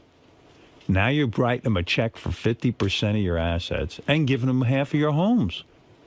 And what are you doing? And the new guy is fucking's in half of the home with him. Right. Well, it sounds like George would write that into the prenup George? anyway, that he's giving him the Arizona house. Yeah, fine, George. What am I saying something here that's outrageous? Yes. No. Hold it. Let me, this is between me and George. Because I really hadn't thought of that possibility, and now that you've introduced it, I'm thinking, all right, if the law is half, and he did help me with, building my career, and the other part that, you talk about my getting ill, when my mother got ill, we moved her in with us for the last 4 years of her life, and he took care of her like a few sons did not, and I really am grateful to. I mean, Brad was a real saint when he did that because sometimes, I had to go to a Star Trek convention. A nurse could have done that you could have paid. Yeah, but the nurse would not have given her that loving care. All right. So what is that worth to you? I can't reduce it to dollars and cents. All right. Well, good luck. I really feel. Good luck. I'll tell you what it's worth. Now 30 that grand. you've introduced that subject, I really think maybe we should have that honest. Why not? That way there's no aggravation. George. Chances are it'll never happen. I don't Chances think are it'll never happen. But if you have that tucked away, at least it gives you security that you're not going to get fleeced. But, George, you're acting as if this is a fairy tale. And Well, they're fairies. Oh, stop. And they like tail. You couldn't resist that crap. I know. But the point is, comedy having the opportunity to get married is fraught with danger. It's not just a ceremony and a lovely party. It is a contract. You're entering into a contract. It is a contract. It is. You're right. Gene Roddenberry. That's true. There's no difference between Gene and had, Brad. Great difficulties. Listen, you've busted your balls, and I like Brad a lot, you know that. But in all fairness, you're the one doing the glad handing on the fucking Star Trek cruises, and that ain't no picnic. Nobody's lining up to get Brad's autograph. I mean, if we were off the air talking, and we started talking about some of those Star Trek fans, these are disturbed people. And the fact of the matter is, that you've paid your dues, pal. Bless their hearts, though. That's right. You've paid your dues. You've been trapped on a boat with those people. You've paid your dues. You don't have to. Sitting there and sucking up. I will have that discussion. Yeah, good. I think that's fair. We just may have that discussion tonight. Good. And do it. And because they may if you're just holding, not be getting married tomorrow. if you're holding it back out of fear, then you. No, it's not fear. It's not fear. It's just that. I think it was euphoria. Wait. Yeah. It's just what? And I trust him. I've trusted him, and the trust has been reciprocated all these years. And the thought of parting never entered my mind. And our relationship has been tested, as I say. Moving my mother into our house, and George, we don't know. We don't know in which ways it's going to be tested in the future. As you know, things can erode rapidly. But listen, every guy who gets into marriage thinks it's going to be perfect. Trust You're me. so funny sitting there with that bee. I'm looking at the bee as he has this. Yeah, I got Beth's initial tattooed on my finger, right there. Oh, right there. You see, right there. Yeah, and I don't have Brad's bee tattooed on me. Right. So I'm saying the same thing to you. Listen, we all believe it's going to last forever. But then when the shit hits the fan, you like to know at least everything's been banged out ahead of time. When you weren't emotional and angry. Why would you leave a legal contract up to the state? You make that up with Brad, and let's get some lawyers involved, and let's get this thing going. All right, I'll have that discussion tonight. Nothing is more romantic than lawyers. You want to get into this. And if Brad is, so we should get different attorneys. Not the one you'd have right to. now. Any lawyer will tell you you cannot have the same attorney. It would not be legal and binding. You have to have two separate attorneys. Because our attorney knows both of us. That's right. That would not be right. You should have two separate attorneys, two divorce attorneys, who sit down. Divorce attorneys. Yes. Oh my God, this is being But reduced. George, that's the way it works. You want to Welcome be to in the heterosexuality. world of marriage. This is it. Yeah. See, this is what you fought for. Welcome to it. Yeah. Yeah. All of it. The whole. Whether you don't mow the lawn for 2 days. Positive and the all you're doing, downsides. what you fought for here is to have a legal contract with somebody. So if you're going to have a legal contract, you ought to sit down and find out what the fuck's in it. Don't sign contracts. If you went on a TV show, you wouldn't sign a contract without reading it. That's true. So why are you going into marriage without reading the contract? We're fighting for laws that doesn't allow heterosexuals to be married. Yeah. You'll soon see. All right. That's I why. will take your advice. And by the way, that's why I see you're not having any cold feet or any kind of, because nothing seems to be changing. It's not real. But you don't realize you're signing a contract when you put your name on that marriage. That license. That's true. Yeah. That's true. It is a contract. Yeah. And if Brad loves you so much, he'll be willing to sign a reasonable contract. Well, that's another way of testing his love. That's right. Yeah. Well, the test, you shouldn't test love. Nothing should be tested. Yeah. Yeah. No, it's a strange way of But putting don't let it, anything be contested. No, if he loves you, he'll sign something fair. Knowing that it's not going to happen. Yeah, in other words, you should say to him, you should have no problem taking 20% because we're going to be together forever, aren't we, darling? And if he says, make it 30, then I'll know that that may be you might real not be prospect. together. Yeah. Then you'll know he's the shithead that we think he is. Don't forget, my friend, you're the George Washington of gay marriage. That's right. You're one of the first pioneers. Let's make yours a successful one. Right. Yes. Oh, we're determined to make ours. But even if it ends in divorce, let's not make it some tawdry headline splashed across the newspaper. Right. That's We right. are Debacle. mindful of the responsibility. Gay marriage not working. Well. Right. Yeah, that would be. Takei dragged into. He could have hit you up. He could hit you up for palimony. So I like that you're getting married. You're finally going to bang out a contract with this with Brad, which I like, and I like Brad. And Takei divorce gets ugly. I think we Brad. want to see that. Who wants to see that? I think Brad should be treated very fairly in this negotiation. And I'm willing to be fair, Right. and I'm sure he's willing to be fair too. But he did play a big part. We know that. Then And guess give what? him that You credit. played a big part too. Well, that's true. Yes. That's right. Yeah, he played a huge part. I'm sure he was at rehearsals for Star Trek 4 all day. A lot of pressure there. All right. He doesn't have to shake the hand of an 82-year-old guy in a Klingon outfit. He put up with a lot from me too. Well, When I'd we come know. home, Taking care of your exhausted mother, and shit, tired. man, that's a saint. Holy Christ! He is a saint. Yeah, I wouldn't He is take a care of your saint. mother. But I know you wouldn't. Yeah, she'd be out of luck. And with you, I'd get a prenup. Listen, I love you. Look at me. I'm Yes, going to tell you I something. know. This is my gift to you. It's a More than mutual- that stupid gift No, I that sent is you. a gift, and that is word to the wise. You're a terrific guy. You And know, my audience loves you, and I love you, and I know everyone in this room loves you. And he did try And- to have this conversation with Paul McCartney. And you know what? I swear, did. yes, I did. Yes, he Paul was did. on the show, Yeah. and he was getting married, and I said to him, "What are you doing now?" He goes, "Oh, I believe in love." And Howard, I don't need a prenup. And I go, you know what? You're being naive, Paul. And Paul's one of my heroes. All you need is love. All that bullshit. Yeah, and I said, man, you're a great guy, but come on. And sure enough. He did not take your advice. And $60 million later, Madon. It's like he didn't write Hey Jude. 60 No money. Right. He might as well not have written Hey Jude. Yeah. But how could he have fallen in love with that woman? You know, I've seen her on TV. Understood. These Every interviews. situation is different. Such a shrew. But sometimes you don't know. Peg leg cunt. She was able to But Brad isn't that. cover that up. We know Brad. We love Brad. You know. But listen, I know lots of loving gay and straight couples, and shit hits the fan sometimes. It could happen 5 years from now. We are human, yeah. Sometimes people get married, and the week afterwards, they go, oh, my God, this was a huge mistake. Even though they've been together for years, the marriage changes things sometimes, and I don't know why. In what ways does it change? People just get different. I don't know why. In what way do they get different? I don't know. Maybe you just panic. You Because go, oh, my we've God, had this our is... fights. He's driven me up the wall. I mean, the wedding planning is driving me up the wall. Oh, that's right. And he's a detail person. Oh, my God. Oh, my God, yes. My God, dude, Listen to me. It's been tested. Think what marriage is. Aside from all the victory of gays getting the rights and all this and being treated as equals, that's beautiful. That's a beautiful part. Right. But think about what it is. It's a contract between two people saying, look, if shit hits the fan, I get 50. That's it. Mm-hmm. Mm-hmm. No, I hear That's you. what it is. I hear you. When you I boil hear it down, why be married?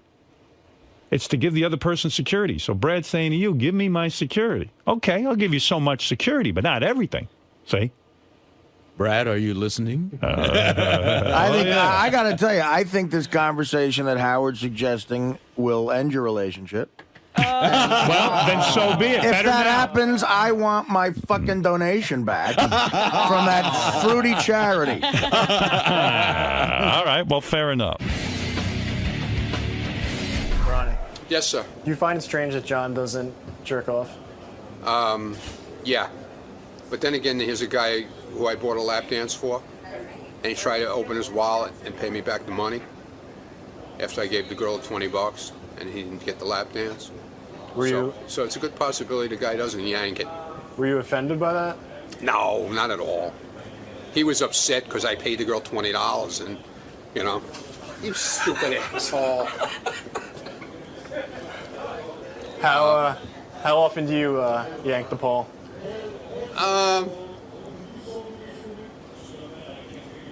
Not that often anymore. I don't have to.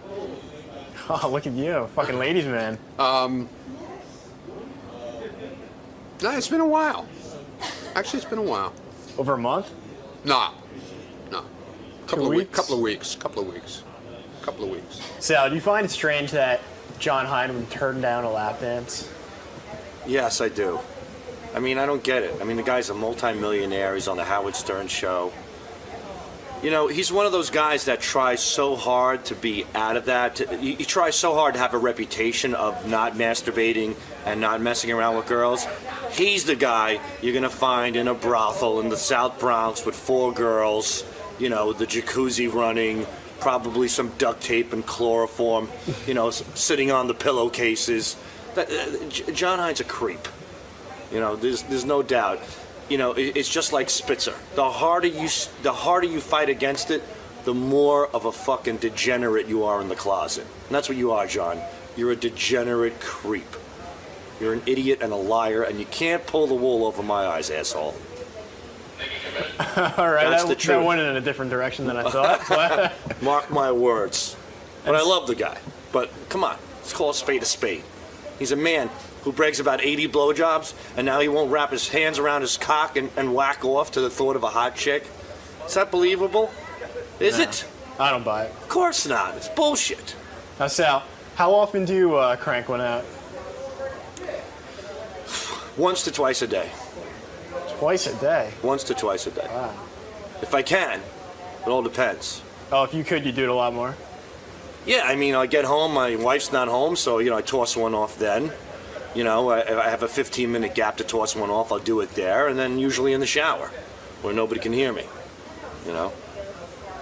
Because I'm a man. That's what men do. Men we jerk off. We jerk off.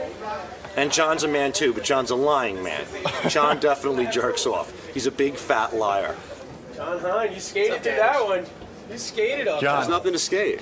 Why can't Howard wrap his head around this? This is just something you don't do. Because clearly he's the opposite. And what bugs me about it is that he thinks I'm lying. But I've been a fan of this show forever. I know how things work here. Why would I lie? You know what I mean? So look, he's going to think what he wants to think, and he's entitled to. He's just wrong. Chuck that rod, damn it. Now, the same way that dance. the same way he finds it strange that you don't. Do you find it strange that he does that much? No, I think that's more normal. I mean, maybe he's a little bit beyond normal, but I think most guys are like that. Look, if I was that way, I'd totally admit and be whacking off 10 times a day, but it's just not. I'm very satisfied with my sex life, and if there were problems, I'd address them, but I'm okay. George. Hello. How do you think this conversation is going to go tonight with Brad? Well, I don't know. I have no idea. But I think what Howard's done is laid out, the rationality of it. And it'll make it easier for me to have that discussion with Brad. Because it is a legal contract we're entering into. And, we are entering into it emotionally and with rose-colored glasses on, as a marriage should be approached. However, it is a legal document, a legal association, and that dollars and cents aspect, the possibility of, it not working out should be considered. So he's made a lot of sense, and I think Brad will, I hope, agree to have a rational discussion, knowing that it's not going to happen. Do you think he might be offended by you asking? Well, if he's been listening, he's heard all the logical, thoughtful, clinical, legalized approach to it, and that's what a marriage document is. So I know that Brad to be a thoughtful, rational, detail-oriented guy, and I think I could approach the subject without too much. This is the best of the wrap-up show. A recap and behind-the-scenes look with John Hine and Gary Dell'Abate. The best of the wrap-up show begins now. So on Monday's wrap-up show, we were going to talk about Artie, but a girl came in, and you should watch this and learn how every woman should react to people on the show. Check it out.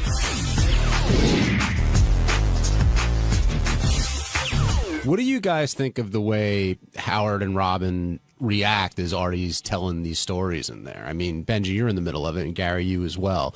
Do you expect, sort of Howard to? What did you think of his take on it? What the fuck happened there? Oh, I know what this is. There's a. I hate to interrupt.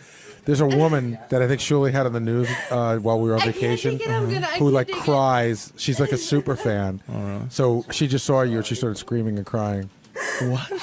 A super fan of the show? Yeah, like anything to do with the show just makes her scream and cry. Oh, is she hot? Yeah, bring her in a second. She hot or is that awkward?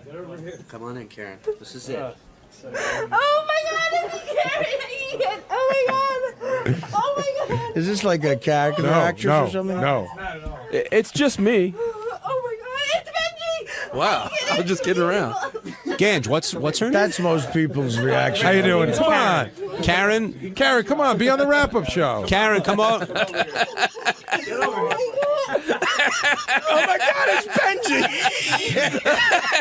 Benji, have you ever gotten that kind of reaction from a fan before? Just at home and stuff. From chicks all the time. All right. Now joining us on the wrap-up show is Karen.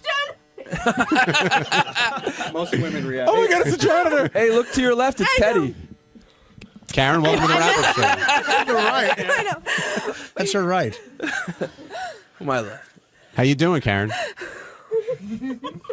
Nice to see you. Oh my God, it's a microphone. No, the only reason I'm not Artie, you're my favorite. Oh, thank you. The only reason I'm not freaking out is because I met you once before. Where? How come I don't remember that? Because I had a lot of prep time. I can't do it. You know, she makes me feel so good, but does she go outside and go, oh my God, it's a sidewalk. It's a sidewalk. Okay. Oh, I remember. No, you don't. You were next to me when we took our SATs together. Okay, So good to see you, Karen. Karen, why don't you tell them how you got here, how you got to this point? Why don't you tell them how you got to the tour? I was in New York, and I turned around, and I'm always like, where's the Sears building? Where's the Sears building is? Because we come through for the tour. I'm on the right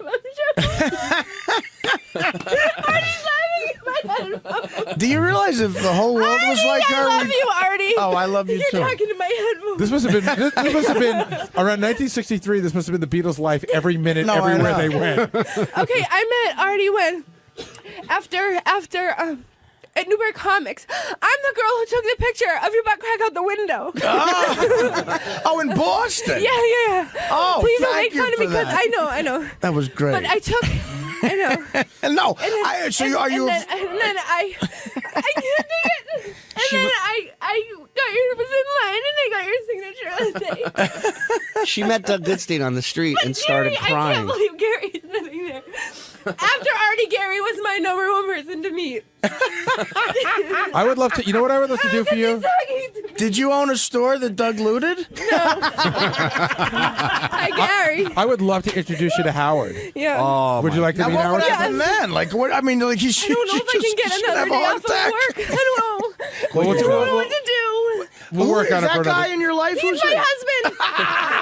Hey, how you doing? Are you as big a fan, or is this like? I appreciate your work. Come here. That's my husband. Doug, jump on Benji's microphone here. So Karen recognizes you in the street. What Yeah, I happened? know the story. Can I tell the story? Sure, go right ahead. Might add a little bit to I'm walking down the street, and I'm like, all the time, Tim, like, where's the Sears building? We're in with his school. He's a teacher. And all of a sudden, I turn around, and I'm like, holy shit. And then I turn forward, and then I turn around. I'm like, and I'm going like this, and I couldn't say anything because I was shaking. And then Doug went, hello? And This was literally not like on a side, in the middle of the street, crossing the street. But why did you say hi to her? She was saying because I kept staring at me. I said, do I know you? I was oh. freaked out. She was going to shoot me. And then he asked my name, and I said, well, what's your name? And he said, Doug. Good one, Doug. Hi, Gary. So then you realize it's Doug Goodstein. Then what did you do? Pretty much like this, a little Someone's had a bit, heart not attack. as much. You He wanna said he felt like the. Shake your hand. Shake Gary's hand. Touch him. Touch him. Do it. Oh, my God. So nice, Karen. Really nice to meet you. If half of the world were like 18 her, years, we'd I've been all be listening like for Brad 18 Pitt. I've been listening for 18 years, Artie. I love you, and I'm very happy for you. Oh, thank you. Hey, can you call my wife and tell her to act like this? Are you from Boston? Are you from Boston? I'm from New Hampshire. Oh, okay. Yeah, because I was up in Boston when you took my ass crack picture. Yeah. And I took that picture. I said, this is getting me on the show. Yeah, and then it did. It did. One cool I'd be thing- happy to sign it for you. I put her in the green room, and I was bringing people gonna in throw one up. at a time to meet her, and she's been ranking who, No, they're making who she me enjoys meeting more than others. And some people are really pissed off. She's like meeting a lot of people and then pissing them off by ranking them so low. Like who? Like Sal? Like, first of all, Gary's number talking one, about me. number one on your list is, I believe, Howard, and then it would be No. Who is number one on your? Well, I've met Artie before. The only reason Artie's not #1 is because I met him. My #1 was Gary. Well, And thank then- you. and You're then below welcome. Gary everybody. And I would always give you the piece of chicken first. Thank you. You're is welcome. Doug and Ganji below you, Gary. And then below Ganji is JD, and JD was very upset at being Doug- ranked below Ganji. And Jason's below JD. I would never rank anybody. They're making me do that because I don't want to be made fun of. I'm happy with everybody that I'm meeting. You seem unbelievably happy. She's cried for every single person she met except High Pitch Mike. In the middle of her bawling, I met Ronnie on "Hey, the way Mike." out, and then Fred took a picture with me and Richard, and then he brought me out to meet Sal. Oh, and then I've been listening for 18 years, and the first time, I just like to say this, I don't know why, the first time I ever saw the show, Gary's No, I'm listening. I know, you're looking at me. We were watching Saturday Night Live, and then during the commercial, my dad was changing the stations, and it was Pee-wee's Play With Yourself House. I remember that. And that was the very first time I ever saw Star, and that was 18 years ago. Is this the greatest moment in your life? This, I mean, I love my husband. That's good. So, like, getting married and meeting him encompassed into one. My #2 is I gave the eulogy at my grandmother's funeral, and this is a really close #3. Like, I want to put this at #2, but I feel like I can't. Yeah, you shouldn't. Yeah. So it's your real #2, Artie's but talking to me. you can't Everybody's really talking to me. You guys all see How long do you, talking to me. if she were here every day, how long do you think it would take till she was sick of us? No. I listen all day, every day. I don't. Did you see John Hine over there? I did see John Hine because then he was like on the wrap-up show when I started to come in. And I said, John Hine. And you saw me, right? Yeah, of course I did. And you're right next to And Teddy. John's talking to me. I know Teddy. I know. I saw when you came in, I went, oh, this is Teddy, too. I think you showed me the picture that day, too, of the butt crack. And I told you to get rid of it. Well, I'll tell you, Teddy's he's working for me. I mean, come on, he had to do what he had to do. But that's great.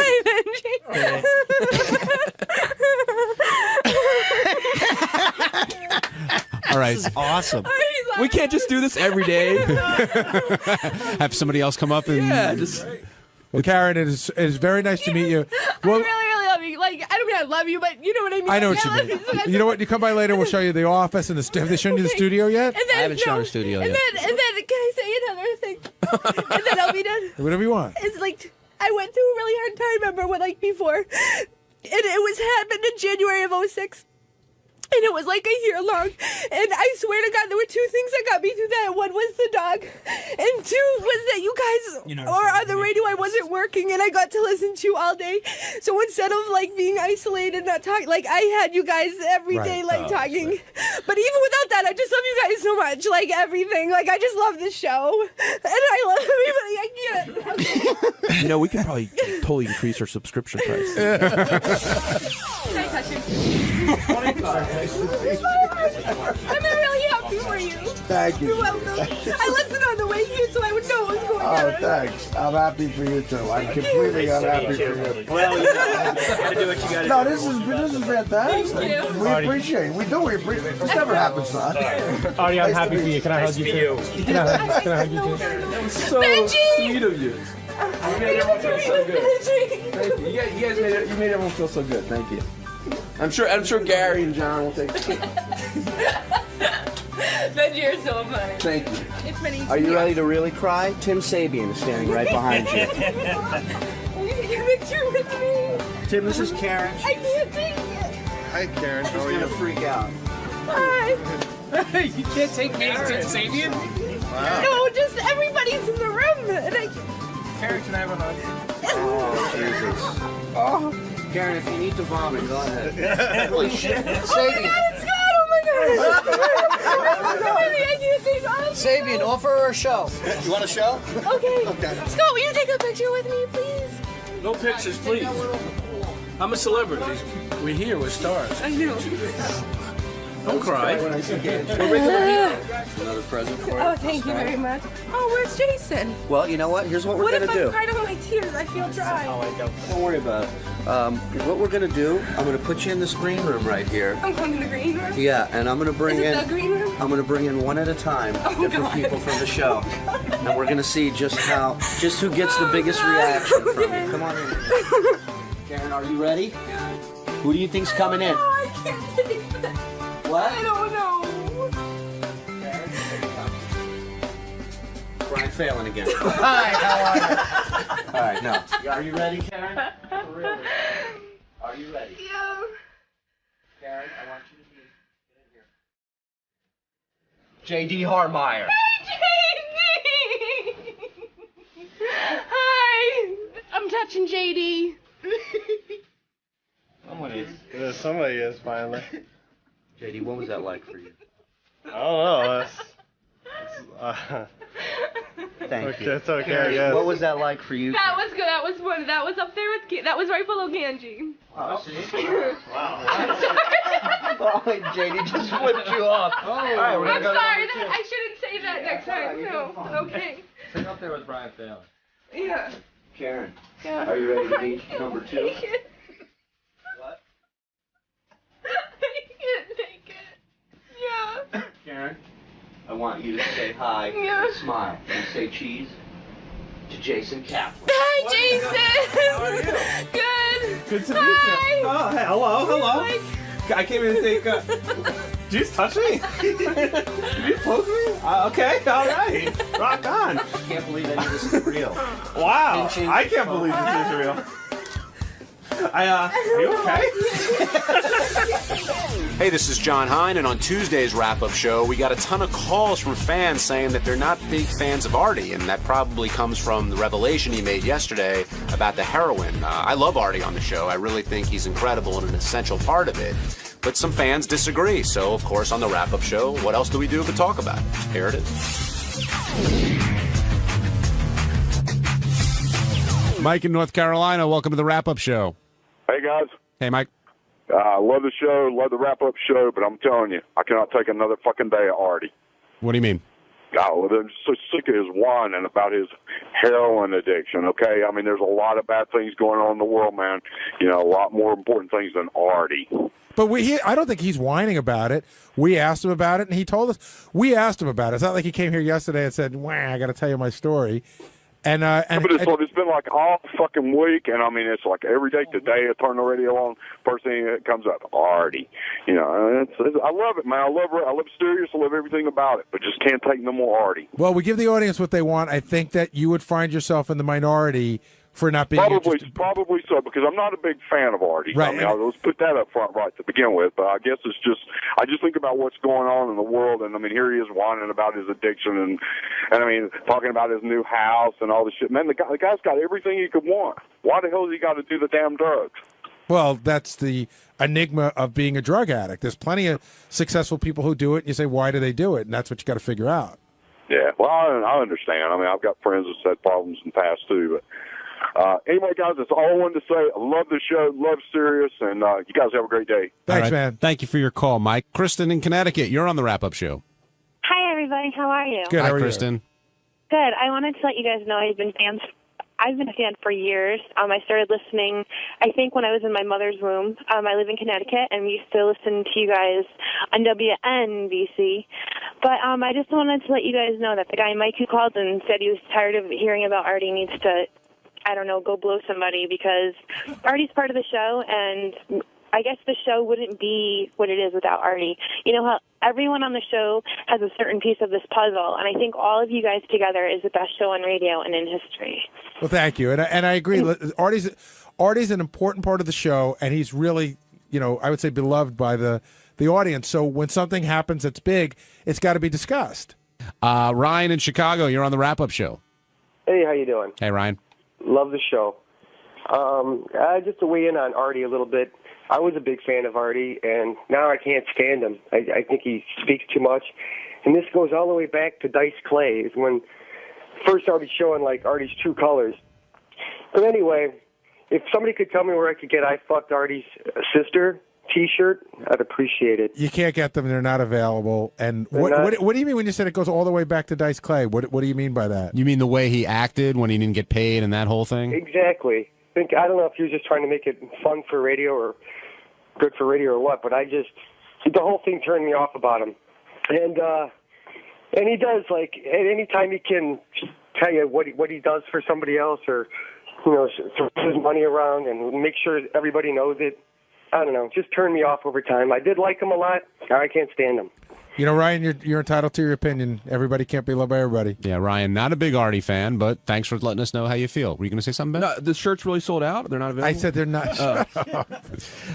Andy in Connecticut, you're on the wrap-up show.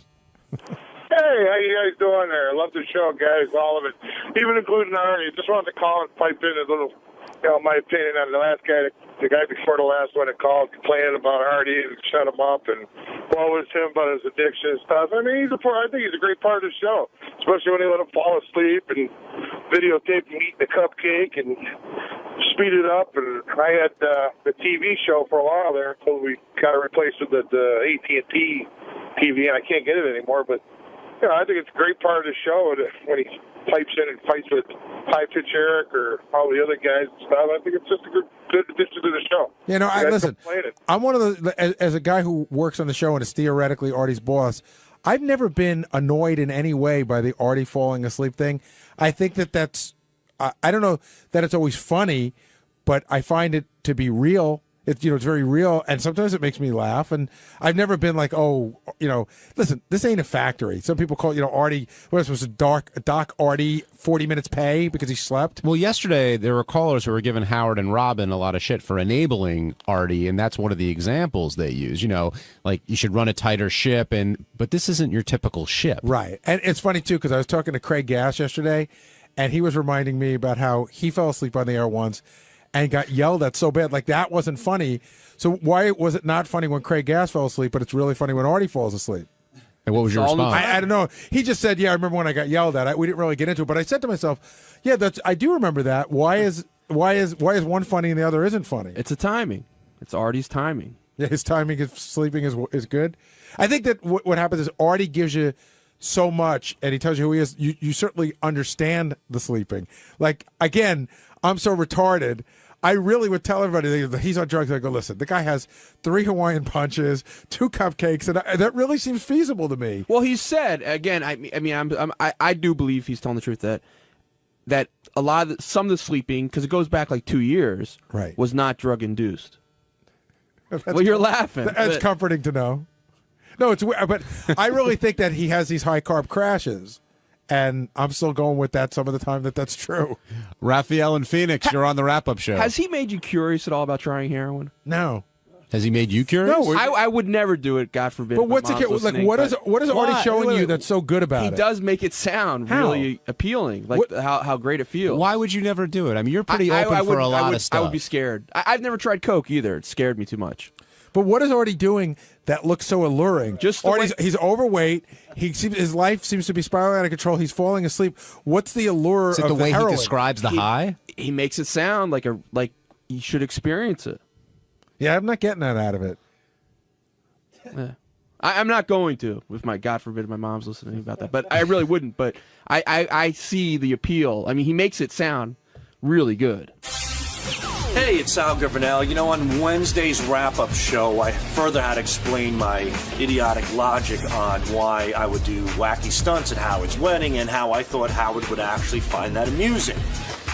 So, as it progressed, me and Gary got a little heated and things got a little out of control again, so check it out. Sal, I feel like you feel as if you're being attacked, and you're not. I don't feel like I'm being attacked. I'm making my point, and you fucking douchebags are not getting it through your thick skulls. I said what I did. Let's move on. Let's talk about Bob Saget. All right, so we're not understanding your point. Yeah, and you never will. And you'll chop this up tomorrow, and it'll manifest into something else, and then I'll get in more trouble. Understand, Sal. I just want to do my work, please. Understand that, again, not goofing on you, the way you're talking makes it sound like you feel you did no wrong. I'm not. I made it perfectly clear that I did something wrong. That I put my thoughts out there for the world to hear, and I creeped out Howard, and I regret it. I don't think, absolutely did something. Wait. But if it's Sal was crazy. sincerely having this thought, I'm being totally serious. It was wrong for him to tell you that. Absolutely, it's you not necessary to discuss it with you. But he doesn't know that was wrong. He shouldn't even be having the thought, okay? Right, Call me okay. Kooky. Yeah, because nothing like that ever happened ever in the history I of the don't show. have that Never. thought. I'm sorry. All right, that's you. That's me. But I don't think anybody but you has that thought. But Benji, independent of having the thought, based on the history of everything that's gone down with this and the wedding and this and that, maybe in this situation, Sal should have kept it to himself. Not that it's right guys, or wrong. John, my thought wasn't to wear a fucking Nazi uniform at his wedding. I'm It was not just saying that if something manifested a little wacky, See, this is where you don't sound sorry.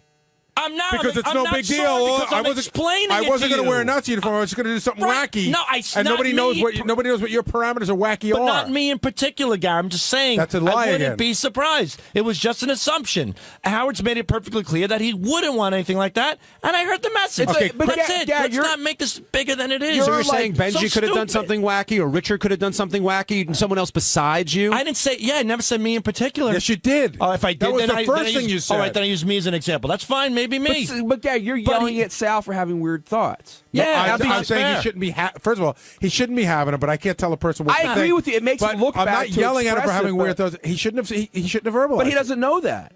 Well, that's a big flaw. Then That's a big flaw that you love, that you make perfectly clear every day. What I love about Sal is that he doesn't know how to filter himself. Today, I wasn't looking to filter myself. I was asking you an opinion based on the 20 years of the history of the show. I know you don't know how to filter and yourself. you just but grabbed this me is- by the arm and threw me This in is there. one of those times that you should know. All right, well, I should have, and I didn't. I screwed up. I've done a lot worse that shouldn't get me at this wedding, and apparently today I asked somebody's opinion on Howard could react to a wacky stunt, and you think I'm going to fucking blow up the building like I had dynamite strapped on me. And there you go. That's repentant Sal. He's sorry. It's not repenting. It's your reaction. I'm explaining your reaction, not my apology. I regret using Beth as an example. That was wrong. I was trying to make an example of Howard and how he puts the show first, and that's something, and that was said out of admiration. That's it. That's what I apologize about. I apologize for putting Beth in an awkward position. It's not fair to her, and I'm sorry to her. But not anybody else. That's not even what you should be apologizing. That's one of the things you should be apologizing for. You're not sorry. Well, Gary, when you send me a bill for your fucking therapy session, then I'll tell you everything else. I mean, you're not my therapist, Gary. I'm just explaining to you. I'm on the wrap-up show. I'm not. I know, but you're posing. We're discussing it. We're not. You're posing me a question, then giving me your opinion, and that's it. And then when I'm giving you a rebuttal to your opinion, you're accusing me of not being sympathetic. Okay, stop. It's crazy. We're going in circles. Here we go. I'm going to go around the room very quickly to have as many people I spoke to. John Hine, do you feel Sal understands what he did wrong? Yes or no? In part. But fully? No. In Benji?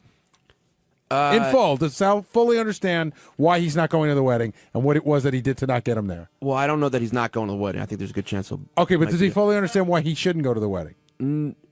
He understands what we're thinking and what you're thinking, but he doesn't agree with it. So, okay. And I think that you don't fully understand. I do fully understand. So there's three people here. We're not the be-all, end-all, but... I have to live with that, Gary. I don't know what to tell you. That's it. I mean, I made my bed. I have to sleep in it. Alone. Full of piss and shit. Line 7, you're on the air. Yes. Hello? Oh, this guy. Oof. It's all over. Gary, Taking my Gary, you're headphones. absolutely right. You're being too logical with him. One of the ways of dealing with Sal is not to ask him anything directly. Refer to him in the third person.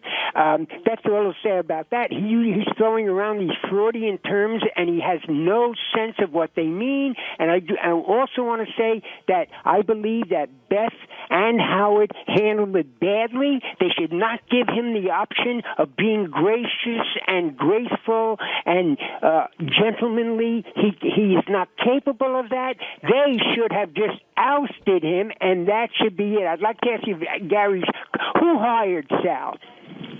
Inevitably, it was Howard's decision. Okay. But he has to call he has to call how he felt. Level of education.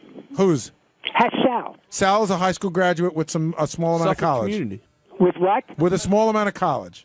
Small amount. He never graduated college. Not to the best of my knowledge, no. Is that true, Sal? Do you have any idea what his IQ might be? Yeah, I got an idea. What?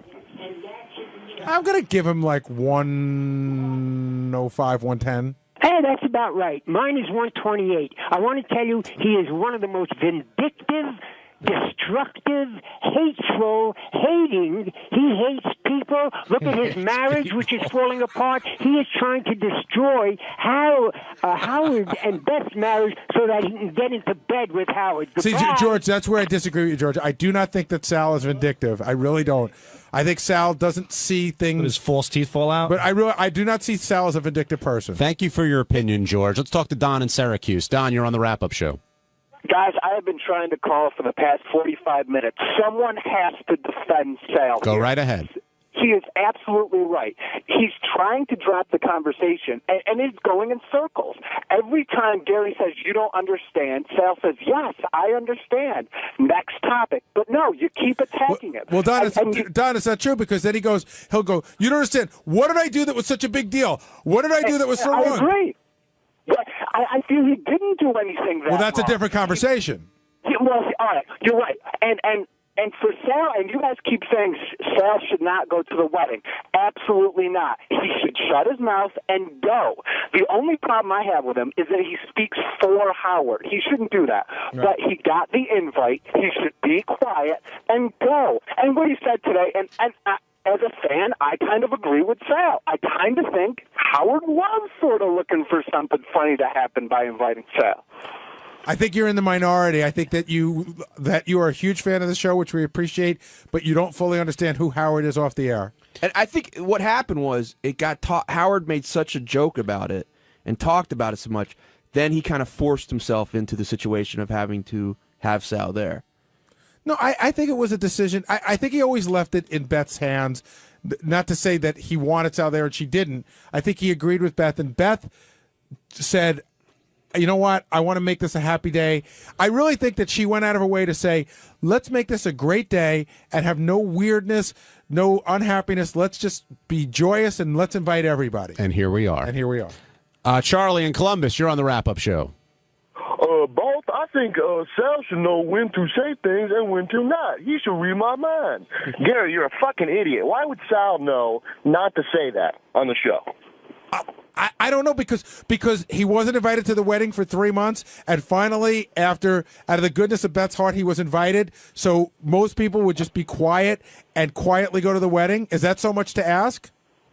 I guess not. Do you think it was nice for you guys to make it perfectly clear every day without me saying a peep that I'm not going to the wedding and then shoot me an invitation? Maybe to me, I didn't shoot you an invitation. I know, but what do you think about that? You guys, you found it to be so glorious and so fun to make it perfectly clear that you got to the point where you were betting. You were betting on me, an employee that should be part of a joyous occasion. What the fuck are you talking about? Now you're the biggest deflector in the world. No, that was fine. That was fine. That months and months of Howard saying, "Oh, Sal's definitely not going to the wedding," and Gary come on the rap show. Sal's not going to the wedding. I didn't say one fucking peep. You know why? I knew I made a mistake, and I gracefully took a step back, and I realized that was I had to suffer the consequences. Then I get shot an invitation, and you don't look at that as like, wow, like I was strung along like an asshole for 3 months. Strung along by who? See, you're a fucking the whole moron. crew. No, wait. The crew didn't know who was going to invite you. The crew didn't know that Beth was going to change How am her I mind. supposed to believe that? You know why what? did I get an invitation? And then all of a sudden now, everybody had a change of heart last minute and invited me. Maybe that's true. By the way, to George, I think Sal's IQ is about 92, like a fucking Rhesus monkey.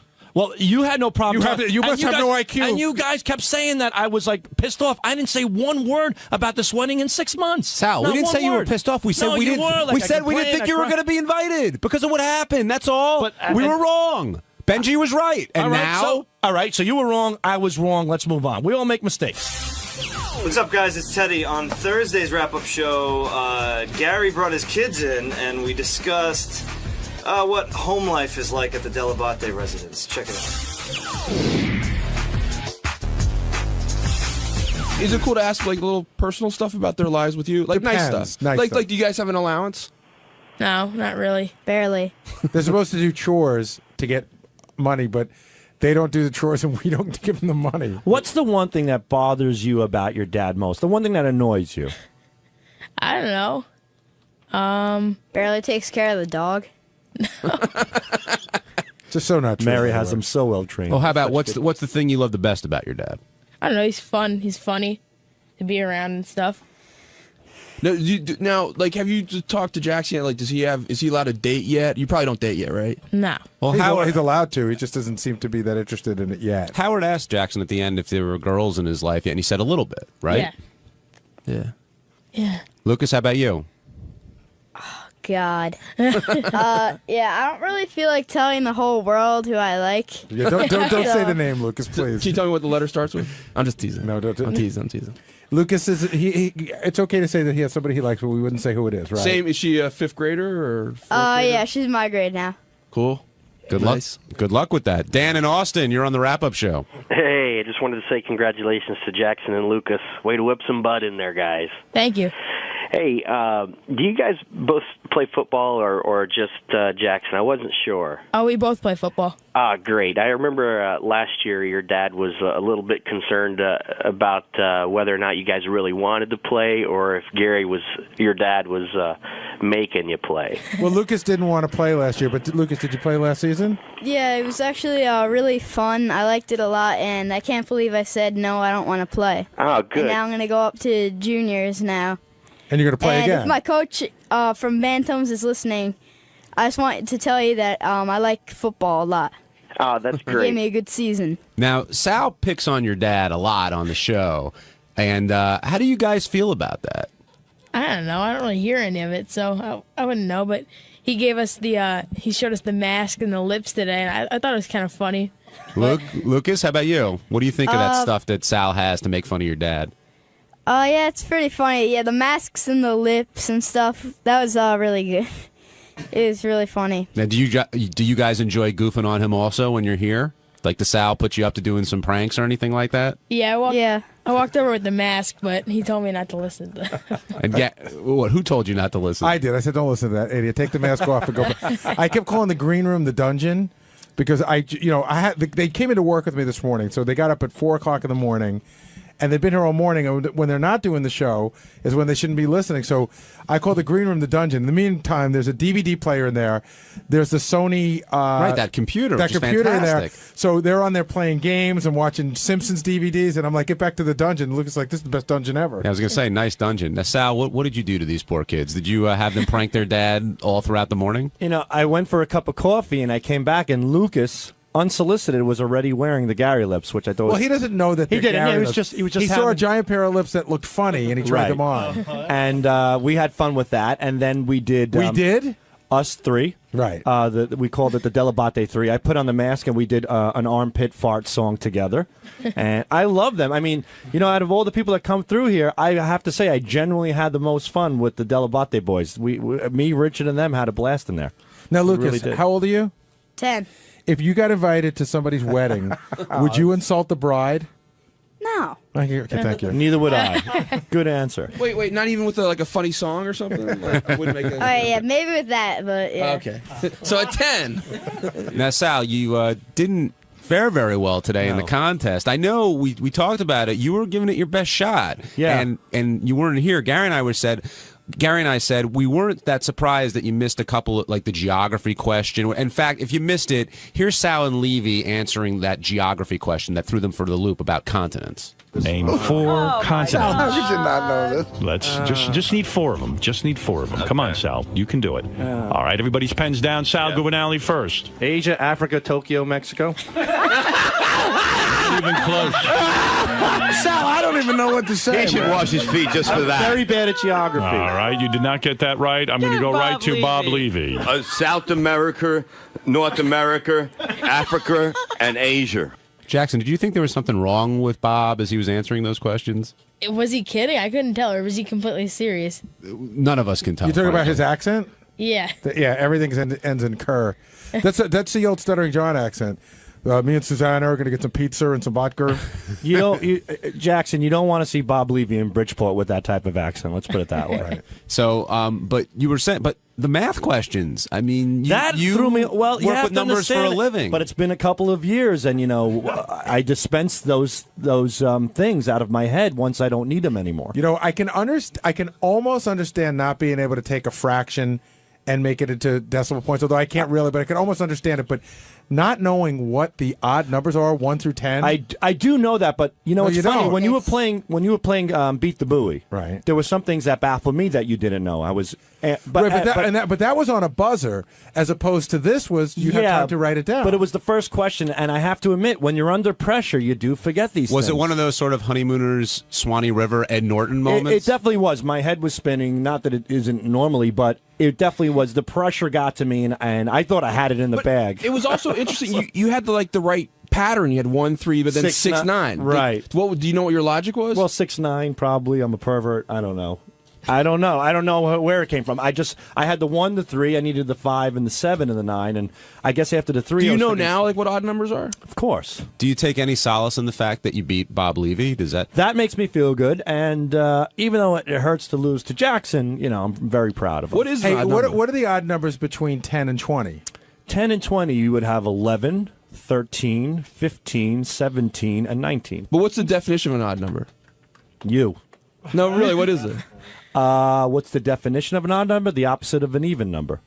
What's an even number?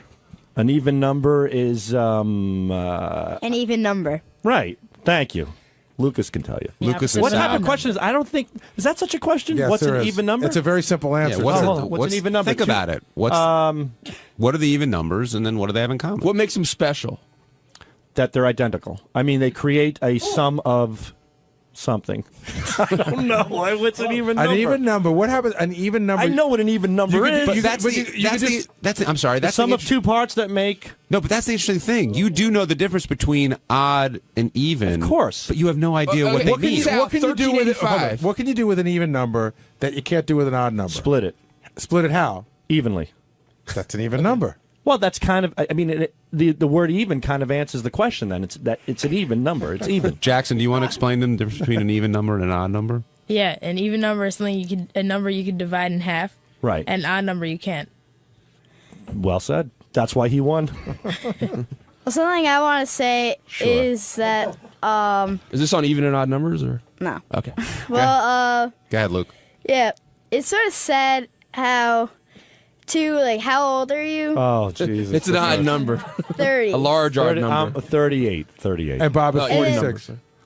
Two of you guys on one 13-year-old, and you guys got beat. I agree. That's why we're It's doing really it. sad, and you better work on it. I will. I promise you, sir.